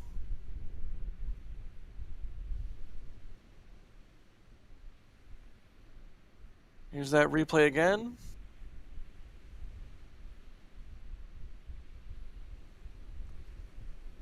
Gotta love it. Here's a replay from Mary's cam. Thank you again to Mary for being out there today and every day, spooling up feeds, shooting the daily videos. Boca Chica resident, so she's just out there all the time. She lives there. She's the only one that does. So Pretty jealous.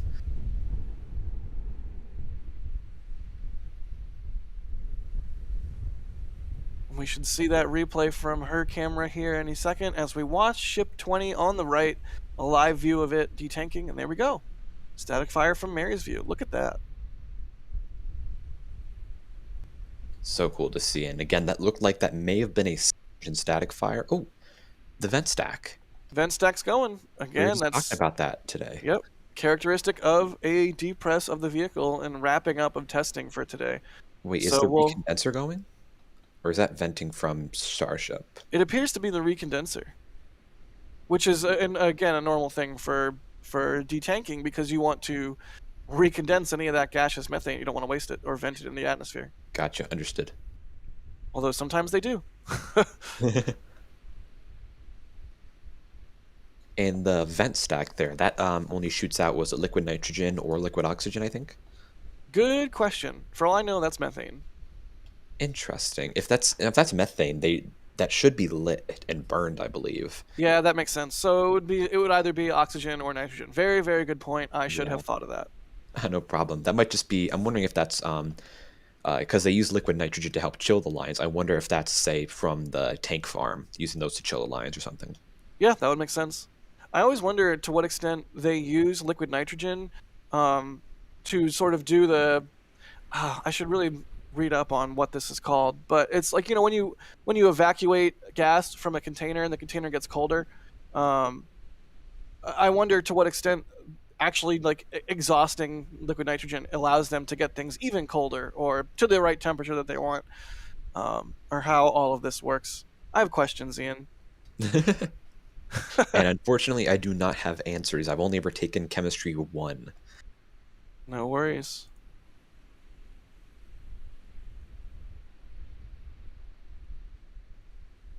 Now again, it looks like we are going through detanking of the vehicle, where they are draining the liquid oxygen and liquid methane, putting them back into the tank farm to be used again later, and safing Ship 20 so that when pad crews return to the pad sometime later today, it'll be get close to the vehicle so they can do inspections, see how the static fire went, check out how the pad is doing and all that. So everything here looks to be normal.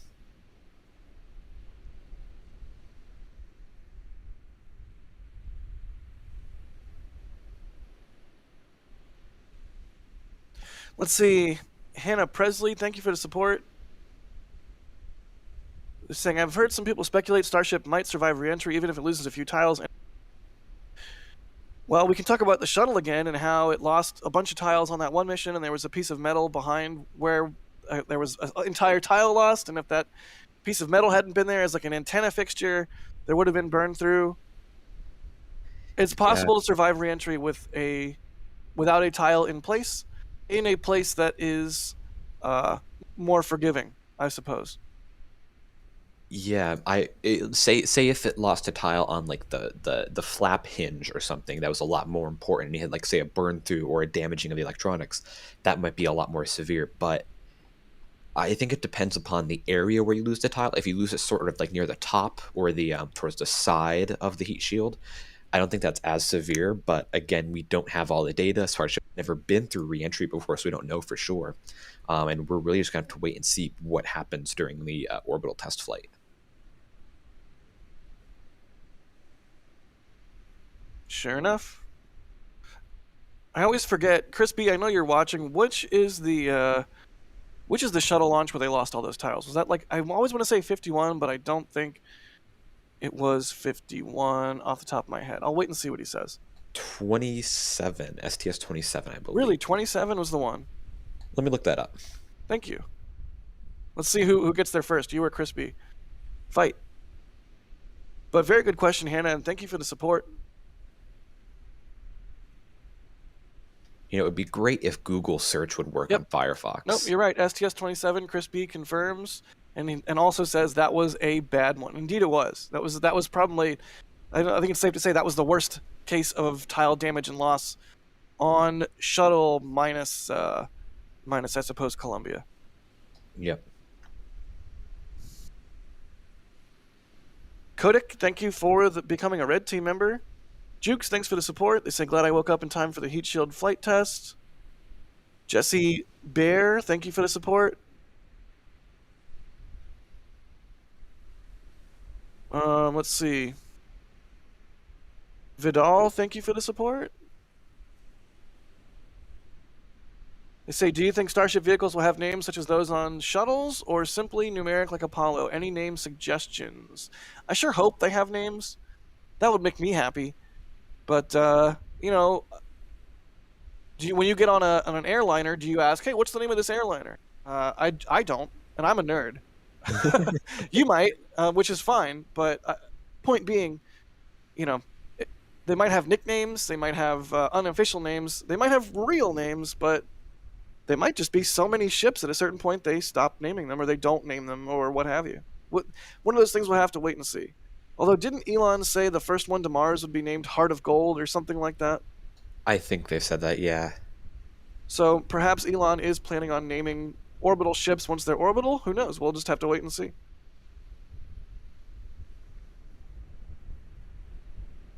Samuel Bishop, thanks for the support from Australia. Greg, thank you for the support. They say thanks for this. And you guys did great on James Webb. Y'all really did. That was a really great broadcast. I'm so glad Chris G got to be there. So proud of him for making it out there and representing NASA spaceflight. Mitsul, thank you for the support. They say, not sure if it was answered, but do you think the hold after the static fire was to see if the pressure could hold when it's chilled on top of the booster? I mean, that would basically be like a cryo test, right? Like a cryo-proof, which, you know, a cryo-proof test is a cryo-proof test. I'm not sure we can attribute the hold after static fire to any sort of additional testing, although it's certainly possible. Yep, I agree. Cool.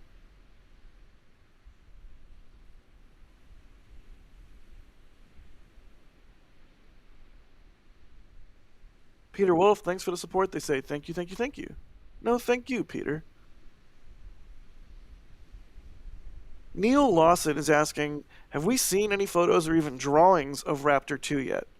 We've seen some photos that are far away and taken from plane, right, Ian, from Gary? We may have. I'm not sure if we've had confirmation that they are Raptor 2. There was a Raptor on the stand that looked different, but we are not entirely sure of if it's Raptor 2 or not. And if you would like to see some up-close pictures of Raptor from McGregor as Gary flies over with this plane, check out NASA Spaceflight L2.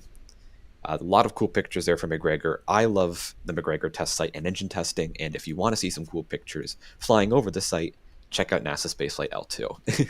Yeah, one, L2 was awesome just right off the bat, especially if you like shuttle. And two, Gary is awesome, and what he does is amazing. Flying around McGregor, taking those amazing photos of the site. I have been fortunate enough to do many cool things in my life, and one of those extremely cool things is Gary flew me around at McGregor, and it's super cool what he does, and he's an extremely skilled pilot and an extremely skilled photographer, and definitely takes some awesome imagery. So go check out L2 if you want to check that stuff out. Yep, agreed. And thank you, Gary, if you're happen to be watching this, for flying me around out there. That was awesome. Let's see. Rezgez, thank you for the support. What? They say the aft flaps wiggle right before static fire. Go back on the replay. It's super fast. Okay, I'm going to have to go and look at this myself here on YouTube. Same here. Okay, well, you do that. I'll go through some more questions. Confirm or deny, Ian? Do those aft flaps wiggle? Looking right now. 12:02:51. 12:02:51. Or was it like an encoder thing? Here we go. We got a replay from Michael. I'm watching.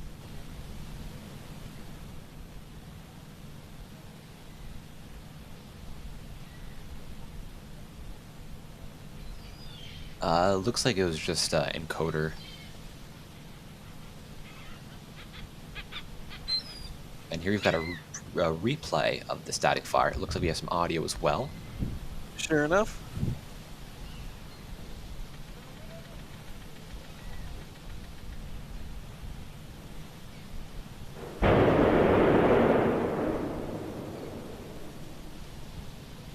There we go. Sounded like a really good test. No That was honks, great no audio. squeaks. Great Yep. audio. Thanks for that replay.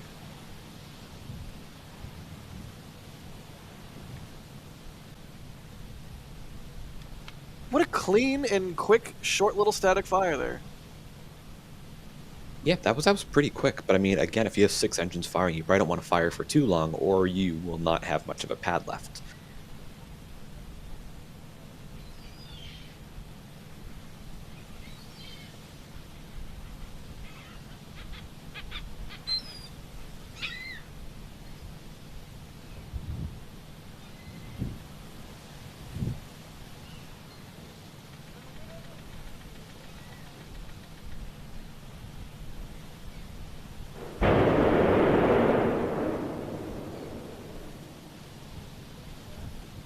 Yeah, that was some very loud there for engine testing.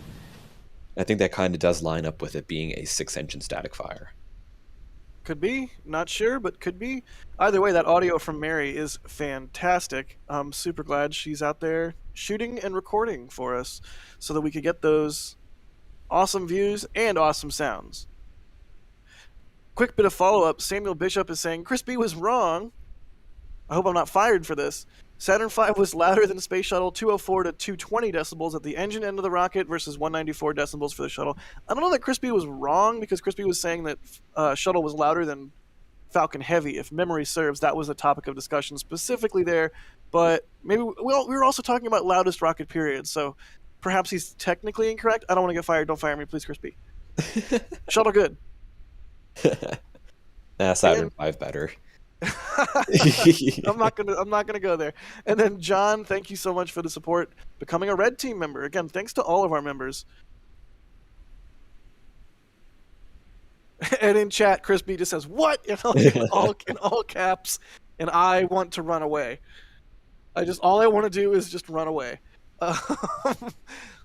While we wait for Final D-Press and Road to open, how about we answer some more of your questions? Don't forget, you can at NASA Spaceflight throw a question in chat. We'll see the question pop up and potentially answer it. Here's one from BC Neverworks. How many Raptor engines are installed on Ship 20, Ian? There are currently 6 Raptor engines installed. There are 3 Raptor sea levels and 3 Raptor vacuums. And it looks like we may have had all 6 of those firing here today.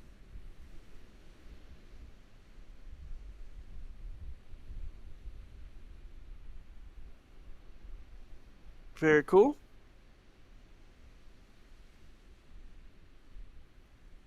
Here's one I don't think we're going to know the answer to, but it's an interesting question nonetheless. My Fishing Adventures asks, can Booster relight a soft failed Raptor on ascent? I assume by soft failed Raptor you mean one that doesn't explode and fail, which would be, I suppose, a hard failure. I don't think so.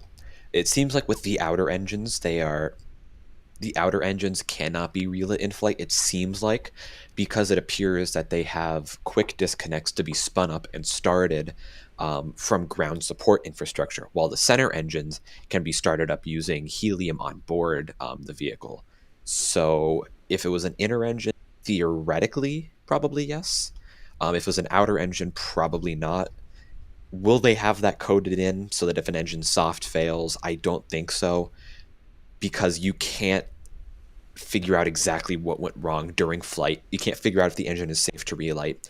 For all you know, there could be a methane leak or something. You don't want to restart an engine if it's leaking fuel. So I think it would probably be safer just to keep that single engine off and take the little performance hit. Makes sense.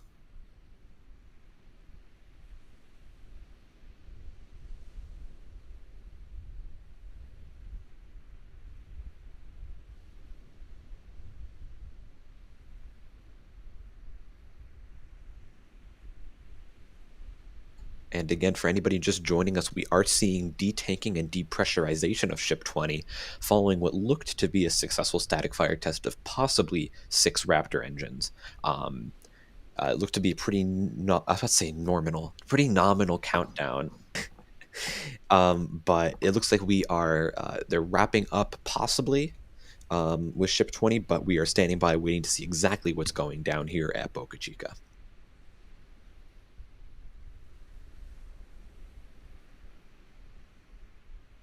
God's Eye, thanks for the support. They suggest we check out The Expanse, the TV show, because the ships are named cool.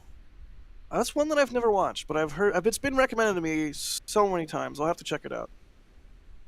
Yeah, and now all the fans of The Expanse are in chat are going to be like, how could you?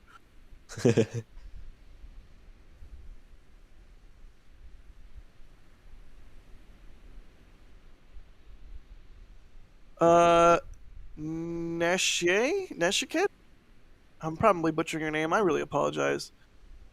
When do you think Ship 20 will take off? Tentative. I'm going to say March. I'm going to be real optimistic, really, really optimistic, and I'm going to say March. What do you think, Ian? I'm going to give you late April or May. That's my guess. Maybe into June, depending upon how work on the orbital pad goes. But I'd say probably April or May. I don't think that's a bad supposition.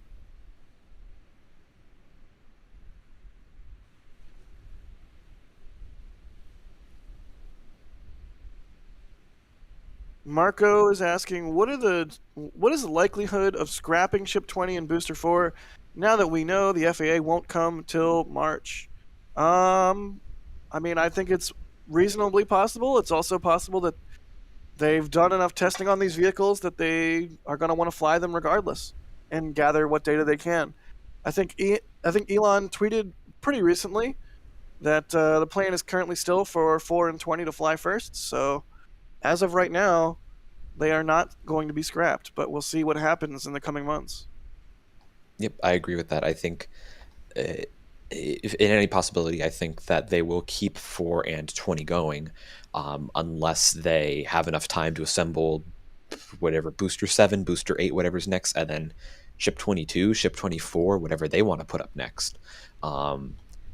But as of right now, both of those are in very, very early stages of assembly, and they're probably at the very least a month or two away from being assembled and being able to be rolled to the pad. So I think in all likelihood we'll probably see 4 and 20 fly, but they may want to hold out to have Raptor 2 fly on a more updated ship and booster.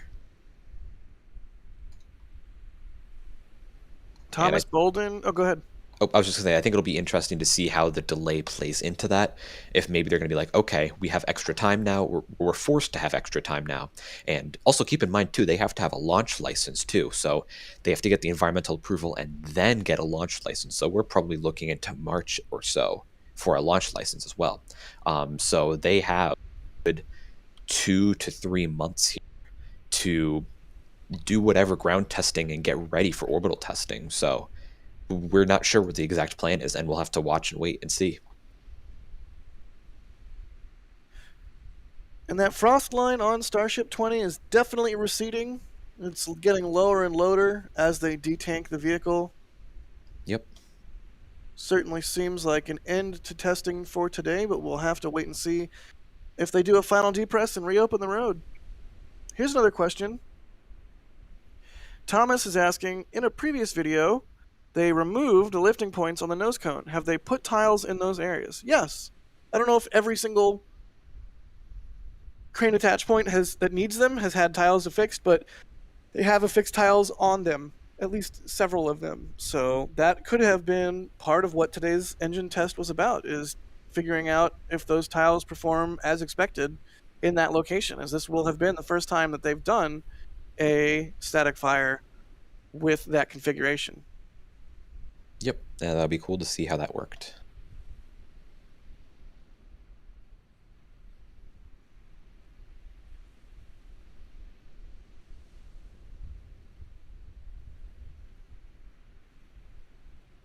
Michael Lucente is asking, do we know if the sea level Raptor's on stage separation or just Raptor Vax or both? I think we know the answer to this, right, Ian? I think it'll be all 6 engines firing. I'm not sure if it'll be all 6 firing throughout the entire orbital insertion. I think people have done test flight profiles on the website Flight Club, which lets you simulate rockets, different fuel loadings, payloads, stuff like that.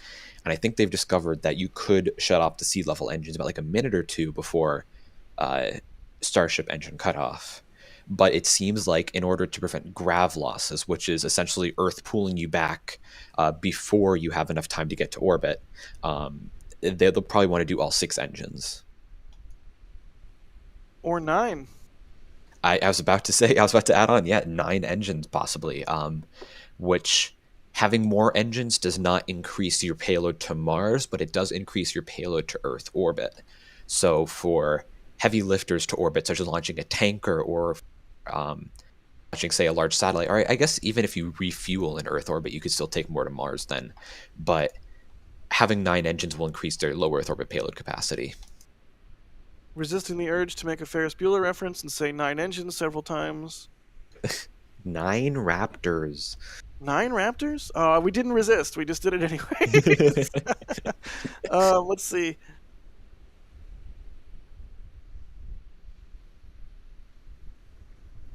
Joe, I don't think we really know the answer to this, but they're asking, why have Ship 20's flaps been extended for this long? Weren't the other Starship's flaps chained down until flight day? Basically, yeah. I mean, not necessarily strictly flight day, but I think that's basically the order of operations that they would follow, is they would unchain the flaps on or just before flight day and extend them only when ready for flight. Now we are seeing Ship 20 with flaps extended consistently. You have any thoughts about that, Ian? Yeah, it's interesting. I don't think we've ever seen the flaps extended for long periods of time before flight like this. I'm wondering if there was some sort of redesign with Ship 20's flaps because they are smaller. So maybe having less surface area means the wind won't blow them as much, or maybe there was a motor redesign or something in there. But yeah, we've never seen the flaps deployed like this, and it's interesting to see this happening. I love it. Starship looks so much cooler with flaps deployed on the pad than with flaps folded, so I'm all for it. Agreed. Very good question from Joe. Rezgez again says aft flap wiggle. Clip sent to Chris B on Twitter DM. So check your Twitter DMs, Chris B. And thank you, Rezgez, for the support there.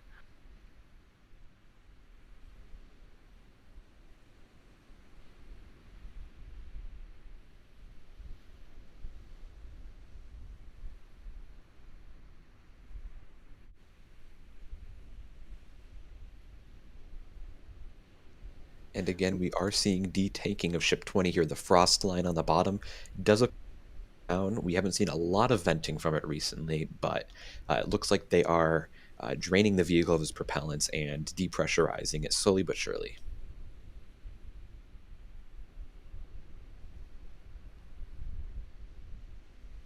Here's a really fun question that I want to know what you think the answer is to, Ian. Do you think Super Heavy, or Carter is asking, do you think Super Heavy or a Falcon will be the first to fly 25 flights? Um, I'm going to say Falcon. But that's assuming that Falcon even gets to 25. We just saw the first 11th flight. So Falcon is the record for Falcon is currently 11. yeah, I would say honestly, probably a Super Heavy because Falcon, they're getting more and more boosters, and it doesn't seem like they're keen on flying them. At least the early boosters, to like 49 and 51, they don't seem keen on flying those a lot. So I would say probably a Super Heavy because 25 has a lot of missions, and Falcon 9 doesn't seem to have enough for all boosters to reach 25 flights at the same time. Yeah, that makes sense.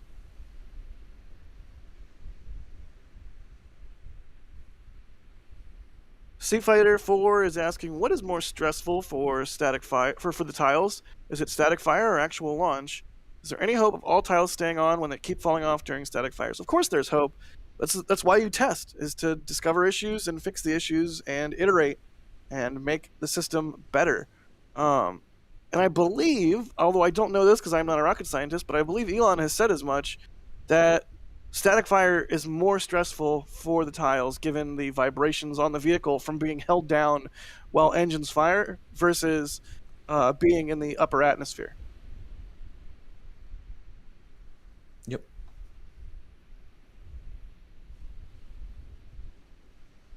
Bill P is asking, given delays, could they launch Ship 20 on its own and gather useful data? That would be something cool to see, huh? Like a hypersonic test flight with Ship 20? Yeah, that would be awesome. And I remember they were planning to possibly do that with Ship 16, but eventually they decided not to do that. With Ship 20, it would have to be expendable because there are no landing legs on Ship 20. We've seen pictures inside the aft skirt, and there are no landing legs. There are no attachment points for landing legs. So if you launch it, you're not getting it back. So I think I would imagine they're waiting on the orbital go-ahead, if I had to guess. I miss starships with legs. I'm sorry. Yep. I miss Starship flights in general. Yeah, also that.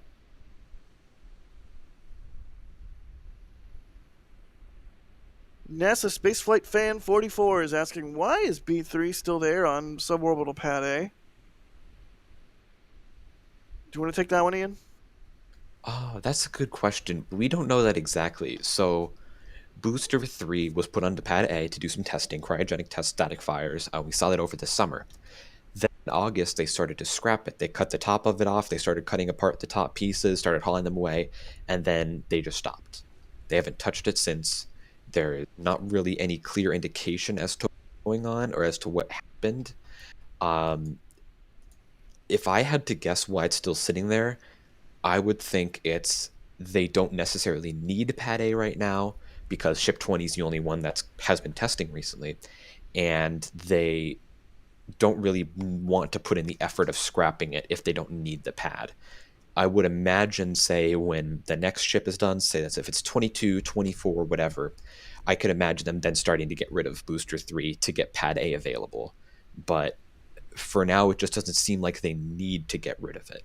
That's my sort of guess here.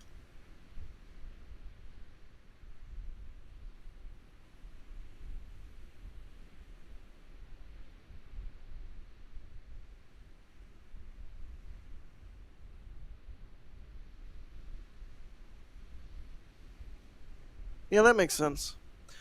Part of me is like, what if they turn it into a water tower? And they're just waiting for the time and the space to do that. But I think you're right. I think they just haven't gotten around to scrapping it yet. Yep, that's my best guess here. Nick is asking, do you think that there will be separate LOX and methane tankers?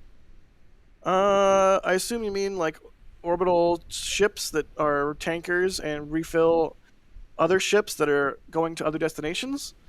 And I don't expect that there would be dedicated methane and LOX ones because the ship needs, the tanker itself needs both methane and LOX to operate and fly into orbit and land. So I don't think it would necessarily make sense to have one be dedicated to one or dedicated to the other. Would you agree, Ian?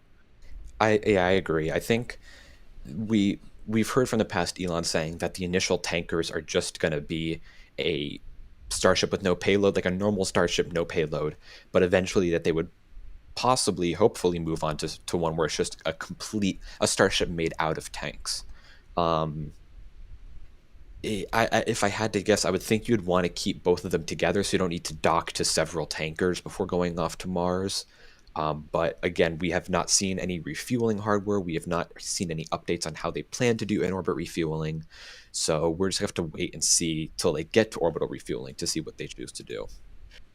Yeah, and you say several tankers before going to Mars, and I think either way, it's going to need multiple refuelings, but it just doesn't make sense to do one or the other only per launch, right? Yeah, and I think their current plan is actually to launch up a propellant depot. So basically like a Starship, possibly without flaps, launch that into low Earth orbit and have that sort of be an outpost. And then from there, you launch up tankers over the next few days, next few weeks to refuel the depot in orbit. Then once you have a full depot, you launch the Starship with your payload, with your people, whatever on board. That Starship docks to the depot, gets refueled from the depot, and launches off to Mars. So you don't have your payload or your passengers waiting on orbit for days getting refueled. It's just one refueling from the depot and you go. I think that's their current approach. Yeah, that makes perfect sense. And I just want to say, depot. Yes, depot. Eric Berger would be proud. And Senator Shelby or Selby is not the fan of the word depot, but here we are. You heard it first on NASA Spaceflight. Depot. George Marshall, thank you for becoming a Capcom member. You get Discord access with that. So when that propagates, pop into Discord and say, hey, find a channel that suits your interests. I don't know. I'm guessing maybe the Starship channel.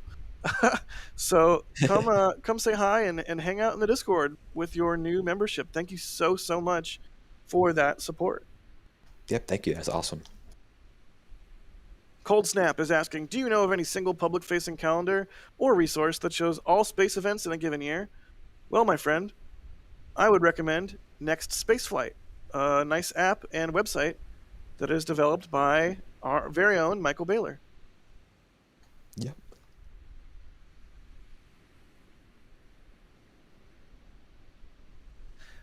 Patrick is asking, the hydraulics that drive the flaps, is it a fluid system like airliners using Skydraw or something else? I believe it's not a hydraulic system. I think it's a direct drive electric motor setup, right?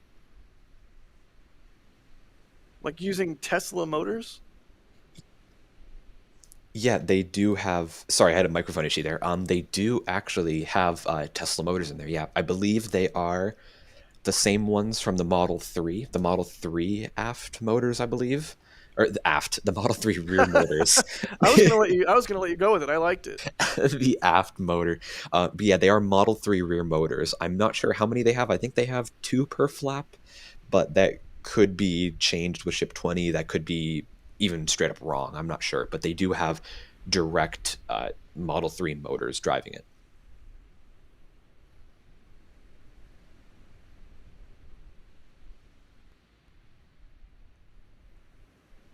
Matthias is asking about GSE-4.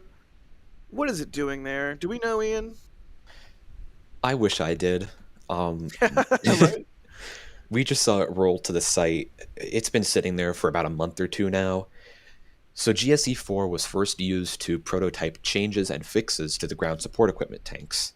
It was tested, I think back in like April or May or whatever, and then rolled back, and then now it's back for some reason. Maybe there's an issue with the ground support equipment tanks. Maybe just using it as a way to test the orbital tank farm. I don't know. We haven't seen any action with it at all. It's just been sitting there. Yeah, I think it rolled out along with B2.1, if memory serves. They both rolled together, and though B2.1 rolled back, 4 is still there for unknown reasons. I'm Yep. going to say it. You know what? Water tower. Oh, brother. I'm just kidding. We've already had enough. We had, what was it, SN2 and then BN 2.1. We've had we've had 2 test tanks turned into water towers. Yep, sure enough. Yikes, you bet concur, we don't need any more of those.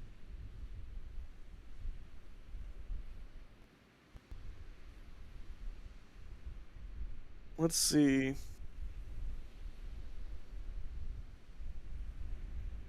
Again, if you guys have questions, at NASA Spaceflight in chat, I'll see your question pop up. We might answer them.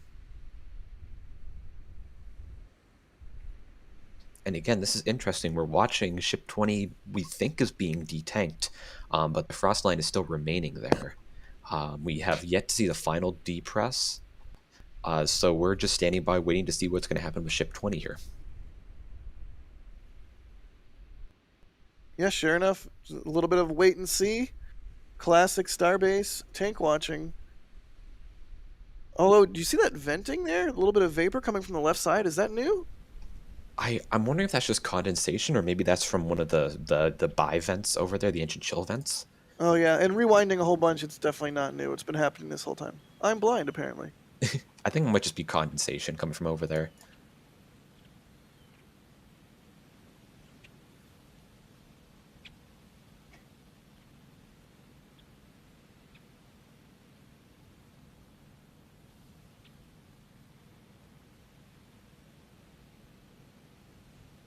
Jack is asking if you could put one camera anywhere in Boca Chica, where would it be?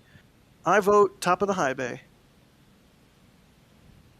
I agree with that. Top of the high bay, or right underneath the pad. Yep, under or nearly under the orbital launch mount would also be epic. Yep. Or the top of the tower actually would be awesome, facing down. That would be nuts. I don't know. A lot of places would be awesome.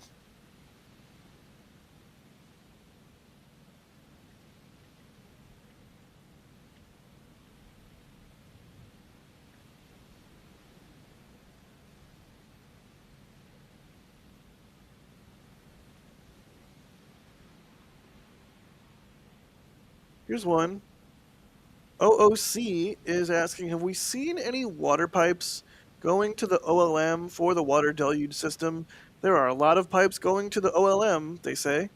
I mean, I agree. I don't know that we've seen any that we know are water pipes or for a deluge system yet. Yeah, I'm not sure. We have definitely seen the cryogenic pipes. If I had to guess, there probably is a water pipe going there right now. If not, they're probably going to be installing it very soon. But we have seen them install parts of the deluge system over like the past few weeks, past few months. So there has to be some sort of connection there or coming very soon. Wait, so we have seen them install parts for a deluge system? I am like 99% sure that I've seen that before. I might be mistaking that for some other pad work, but I'm pretty sure I've seen them install the sprinklers before. Oh, that's really interesting, because last I had followed, we still didn't know if they were going to use a deluge or not. Yeah.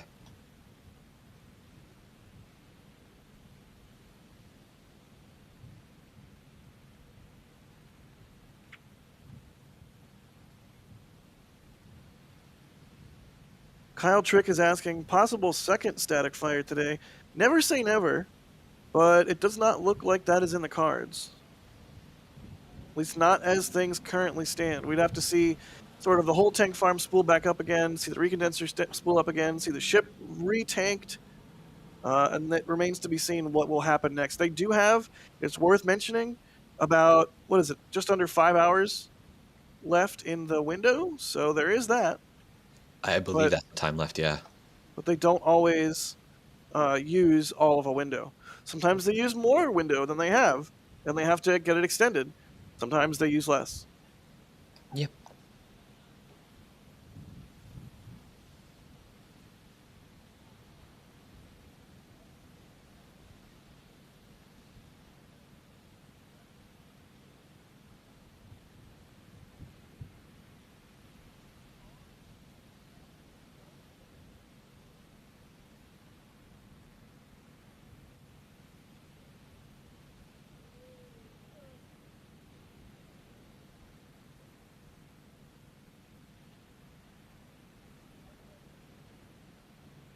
Cosmic Mustache, fun name. Saying any status update on Phobos and Deimos. Those are the two oil rigs that SpaceX purchased, and they began outfitting Phobos, or at least stripping it, right? Any updates you're aware of there yet? It seems like they've kind of just been sidelined for a while. I think so, yeah. I think those were like sidelined earlier this year. They did clear off a good bit of the deck of Phobos. There's still a lot of work to be done, but it seems like they stopped it when they started the push to go straight to orbit because they don't need the oil rigs right now to land ships or boosters on. So it doesn't seem like that's a main priority right now. Yes, indeed. And there's a really good thread on NASA Spaceflight's forum, keeping track of the progress of Phobos. If I can find a link, I'll throw it into chat here.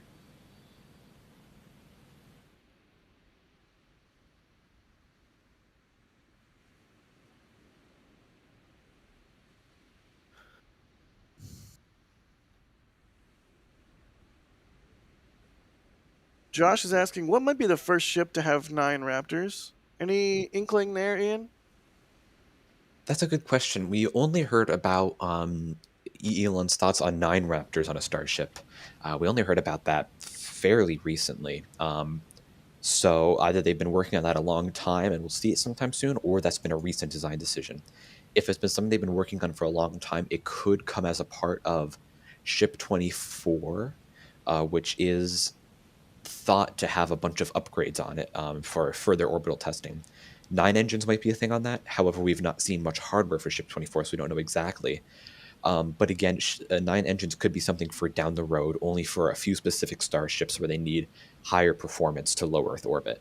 And right now, it seems like they're only pushing to get to orbit, so I would guess that anything other than just getting a working orbital vehicle that's reliable would be kind of slowing them down. So Yep. we'll have to wait and see hardware. If we see a dome pop up with 6 Raptor vacuum attach points that says Ship 24 on there, or like Ship 27 or whatever, then we can start to get excited. But until then, I think it might be sort of a, in the future, we want to do this sort of thing. Sure enough. I just threw that oil rig thread, link to that in the chat. I'll do it again one more time. Yeah, I think you're right, Ian. And you said earlier that additional engines do not get you additional payload to Mars. Is that correct? Yeah, so it's kind of difficult to put into words, but the main point of, I guess, rocket science or rocket engineering is the more mass you're carrying, the less payload you can carry. Oh, And stand by. It looks like the road might be opening, but please continue. I'm fascinated. ooh, okay, so yeah, like I said, the more mass that you have, including engines, the less payload you can carry. More engines are really only good to loft higher payloads into low Earth orbit when you're fighting with gravity losses. And what gravity losses are essentially is you don't have enough thrust to make it to orbit before you fall back to Earth. That's why there is, on the Atlas V, a 2-engine Centaur possibility. So you can lift a little bit extra payload to low Earth orbit. But once you get to Earth orbit, you don't need high thrust to get anywhere. You can use low thrust. You can use an ion engine to get out of low Earth orbit. It won't be fast and it won't be incredibly efficient, but you'll get it done. But having extra engines and extra mass really kind of hurts when you're going anywhere except low Earth orbit. So, given that, it wouldn't surprise me if Mars ships don't get 9 engines, and the ones that do perhaps are tankers. Yep, I think that's honestly totally if I could talk, totally understandable. And maybe only a few ships for, say, launching massive amounts of Starlink satellites that would probably use most of Starship's capabilities. That makes Or, sense. say, launching an extremely heavy space telescope like Louvoir to orbit. Uh, Maybe those would utilize 9 engines, but you probably wouldn't want them for launching to the moon or launching to Mars or even launching, say, a mission to Jupiter or whatever. That would only hinder your performance. And just to back up a little bit of follow up. Road did not reopen. I was a little bit overexcited there. We were just checking in on the status of the roadblock, and the roadblock is currently still up. So that's what that was, just to make sure everyone is on the same page. Sorry for that. And actually, to follow up on our last conversation about the engines, I was actually reminded by a friend here in Discord, Alex, that Elon did mention stretching the tanks as well. And what that means is you would be able to carry extra methane and extra liquid oxygen. And yes, in that case, you would actually want to have extra engines because right now, Starship is designed with its current tank capacity to be lifted with 6 Raptors. But if you increase that, it would be harder and harder for those 6 engines to lift it successfully. So, in that case, Whoa! whoa! We were talking about this earlier when Steven was on. Here's Booster 1069 coming back into port via a live feed from Steven, right? Yeah, talk about a cameo. Look at that. And look at that is like holding right up next to the deck. And look at that lean too. That is marvelous. What a cool shot. Thank Wow. you to And Steven for being out there and grabbing the shot. And yeah, that is a leany booster if I've ever seen one. that's being towed in by SpaceX's ship Doug. Is it? It looks like it. I love that they named the ships Bob and Doug. God, it's just so great. That's so cool. Oh, and we're getting a super zoom shot here. Some Sweet. Merlin engines on a tilty booster. Yeah, those legs are pretty crushed. That must have landed pretty hard. And Certainly looks like it. is that Octograbber there? It looks like that's Octograbber. Trying his best to hold on so it won't fall off. Good job, Octograbber. Good job. Is that even the railing on the ship right there? That little yellow bumper and the railing? It looks like the leg impacted Wow. that. That's very, very much damaged. I wonder if they had like rough seas or if it was just like sliding around after landing. Yeah, good question. That's a lot of damage, and plus the legs there too. I'm wondering. Is Octograbber not grabbing? It looks like those are chains. Yeah, those aren't like the typical Octograbber arms that we see, right? Yeah. Also, look, the barge is leaning because the booster's on one side of it. Oh, goodness, you're right. Wow. I don't think we've ever seen Bob or Doug towing in a barge before, right? I don't recall. That I don't. That's a question for one of the fleet chasers that's more up to snuff on this stuff than I am. Oh, and Michael's telling me, yes, we have seen that before. But wow, look at that. That's some I wonder if they're going to be able to even reuse those legs if they're damaged from hitting the wall. Hopefully the Merlins are okay. Yeah. And I mean, I gotta wonder what a hard landing like that does to the structure of Falcon 9 itself. Yep. I think the most important thing here is the tank section of Falcon.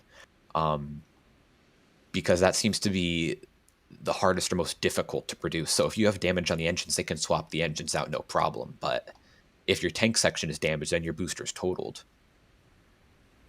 Here we go, another zoomed in shot from Steven. Beautiful. Thank you so much, Steven. I know you're probably not listening to us right now, but maybe later you will. Thank you for these amazing views. Absolutely. Oh, And exposing properly. Look at that. look at those Merlins. Is Octograbber sitting under them? Or I don't know. They look very close to Octograbber. They do indeed.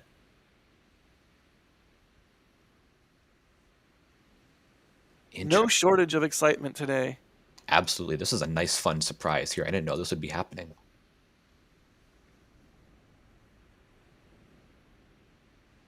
Very cool. I love that in the middle of a live feed from Starbase, Texas, we have a live feed from Cape Canaveral, Florida, of a booster coming in, present and future of SpaceX's current vehicles.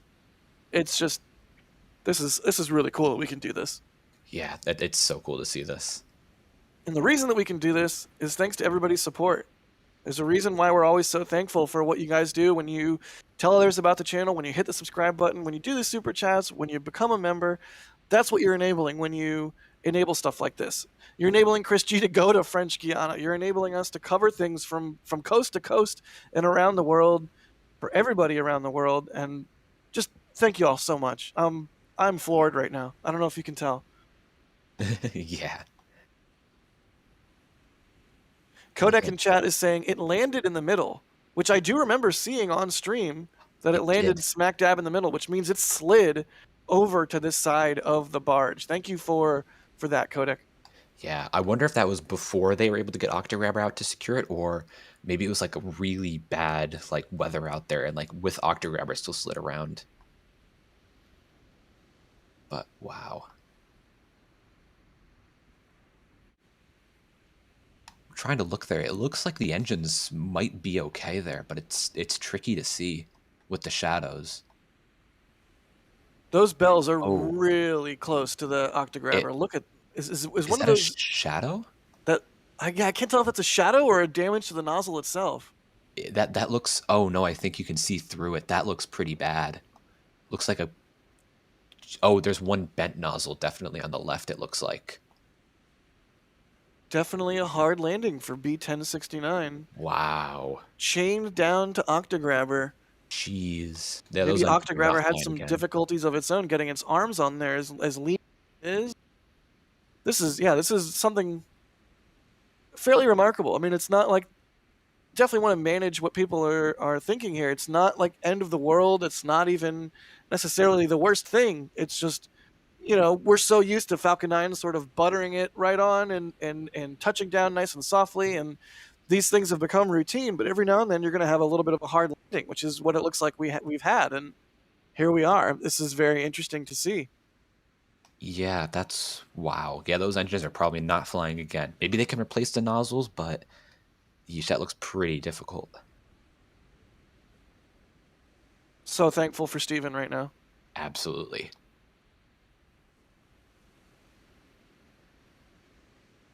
Definitely looks like those nozzles took some damage. Yep. I mean, hey, if they don't need them, I'll take them off their hands, no problem. Talk about a nice living room decoration. Cool lampshade for a really big lamp. Ooh, absolutely. A bird bath. Big planter. Ooh. Be cool to have one for a Raptor, one from Raptor, one from Merlin, maybe a Raptor vac for like a big palm tree. That'd be a sight to see. But yeah, look at that. You could definitely see damage on the leftmost engine there. It kind of looks even pushed up a little bit too. Oh gosh.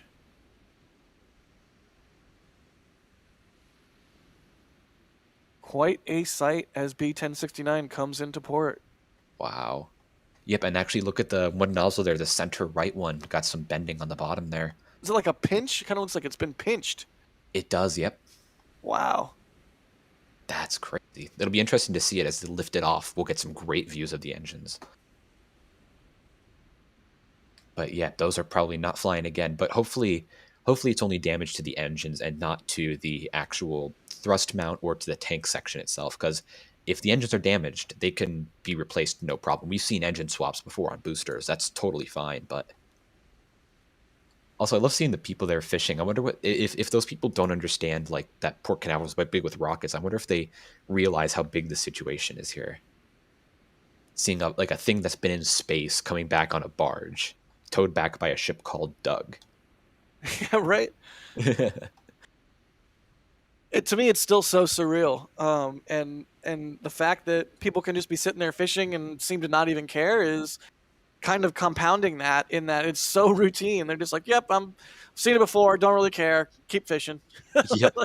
Yeah, it's like, oh neat, there comes an orbital rocket booster. Oh, I think I got something on the line. Pretty amazing. Yeah. I've been to Port Canaveral before, only once before, but it's still just so cool to stand in pretty much like a little grassy lot and be like, oh, there's a barge that just lands rockets on it. There's a boat that captures crew vehicles out of the water. Sure enough. And checking back in on Starbase, we can see on the left there, looks like that frost line continues to recede. So rest assured, I know y'all came here for Starship, but we suspect, based on the evidence at hand, that you're also fans of spaceflight and SpaceX in general. So we wanted to bring you that feed from Port Canaveral as well as B-1069 comes in, because that was just wild. Yeah.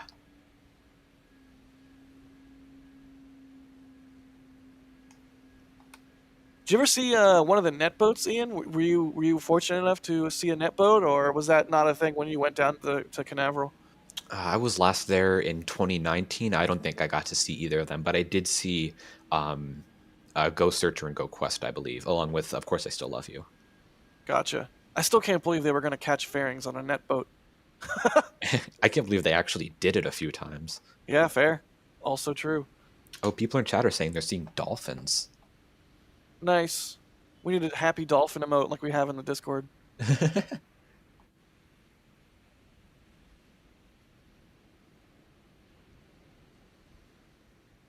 Something Starbase and Cape Canaveral both have in common. I've seen a number of dolphins at both. Nice. Such cool creatures. You gotta wonder, they're so intelligent. What do they think of a rocket launch? Or like, the sound of a Raptor engines firing. How does a dolphin process that mentally? I wonder if it's along the same lines as lightning. Just stay under the water and you'll be safe. Yeah, that's a Interesting, very though. good. It's a very good thought there. Looks like these two people in the foreground might be realizing they're live on. I wonder if they have Fleet Cam open right now, if they can hear us. Hi. Hello, Catch anything? 8,000 people are watching you. But wow, look at that. Oh, that's a cool shot. It's still so clean. Well, relatively. I just saw a 1051 come in, and it was super sooty after 11 flights. Or scorchy. Oh my gosh, I never remember. Is it sooty or scorchy? What's your preferred nomenclature for the discoloration, Ian? I'd say sooty. Cool.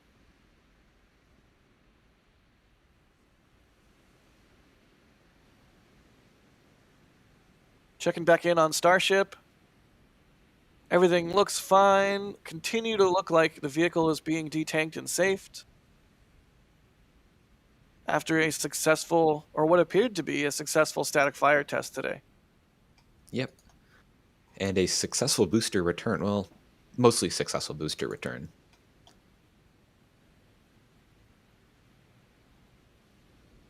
But a very fun day here.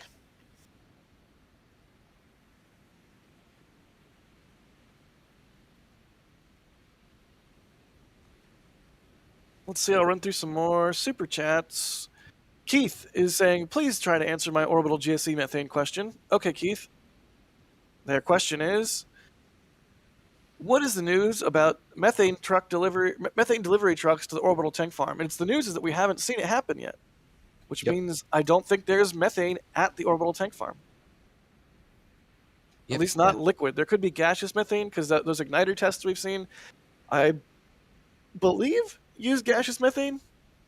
I think so too, yeah. So there has to be gaseous methane, but gaseous does not equal liquid. Yep. And I'm not sure where that gaseous methane would have come from, how it would have been delivered.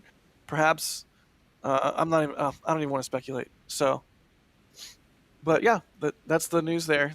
Thank you for the support, Keith. Raphael, thanks for the support. They say, are you guys already thinking about a future Martian branch of NASA spaceflight? Watching here live from Brazil. Awesome. I don't know if we're thinking about it necessarily, other than you better believe a lot of us want to go to Mars. So, we'll see. I personally hope I live long enough. Yeah. And I know I'm only 33, but you never know how long this stuff's going to take. It's like fusion, right? It's like fusion is 10 years away, and it's been like 50 years of that. It's like, okay, well, hopefully we actually get it sometime soon. Yep.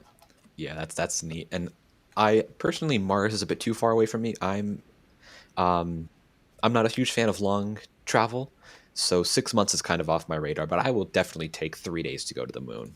I totally want to walk on the moon in my lifetime. Yep, that would be. Either of those would be really excellent. Let's see really quickly. Astria, thank you so much for the support. Peter, thank you so much for the support. Clinton, thank you for the support. And Rita, thank you for becoming a Red Team member. Cool. So I think with that, we can throw you guys on over to Starbase Live and Fleet Cam, where you can keep track of either Ship 20 or a B-1069 coming in, or both if you have enough screens. So there's the view from Fleet Cam right there. And Ian, thank you so much for joining us on today's broadcast. Yeah, it was a pleasure to be here. Thanks for having me. We saw a lot of cool things, and there's still more cool stuff happening, so stick around Fleet Cam and Starbase Live. Sure enough, and we also had earlier on the stream Stephen Marr, who brought us that. Oh, I'm botching the. Oh, sorry, messed up the outro. Stephen brought us the views of B-1069 a moment ago, and I suspect he'll bring us some more. And of course, I am Jack Beyer, your host for today, guy with a beard. Thank you everybody for watching, and we had also Mary out in the field, shooting the static fire and getting us that good views and imagery. Thank you to her for always being out there. Keep your eyes open for a daily video coming with that static fire footage later in the day. And, of course, in the background was Michael Baylor, pushing the buttons, pulling the levers, keeping things moving along. So thank you, Michael, for doing what you do. With that, I think it is safe to say let's go hang out in Starbase Live and Fleet Cam. How about that? Sounds fun to me. Cool. See y'all nerds next time. Yep, see you later. Have a good day.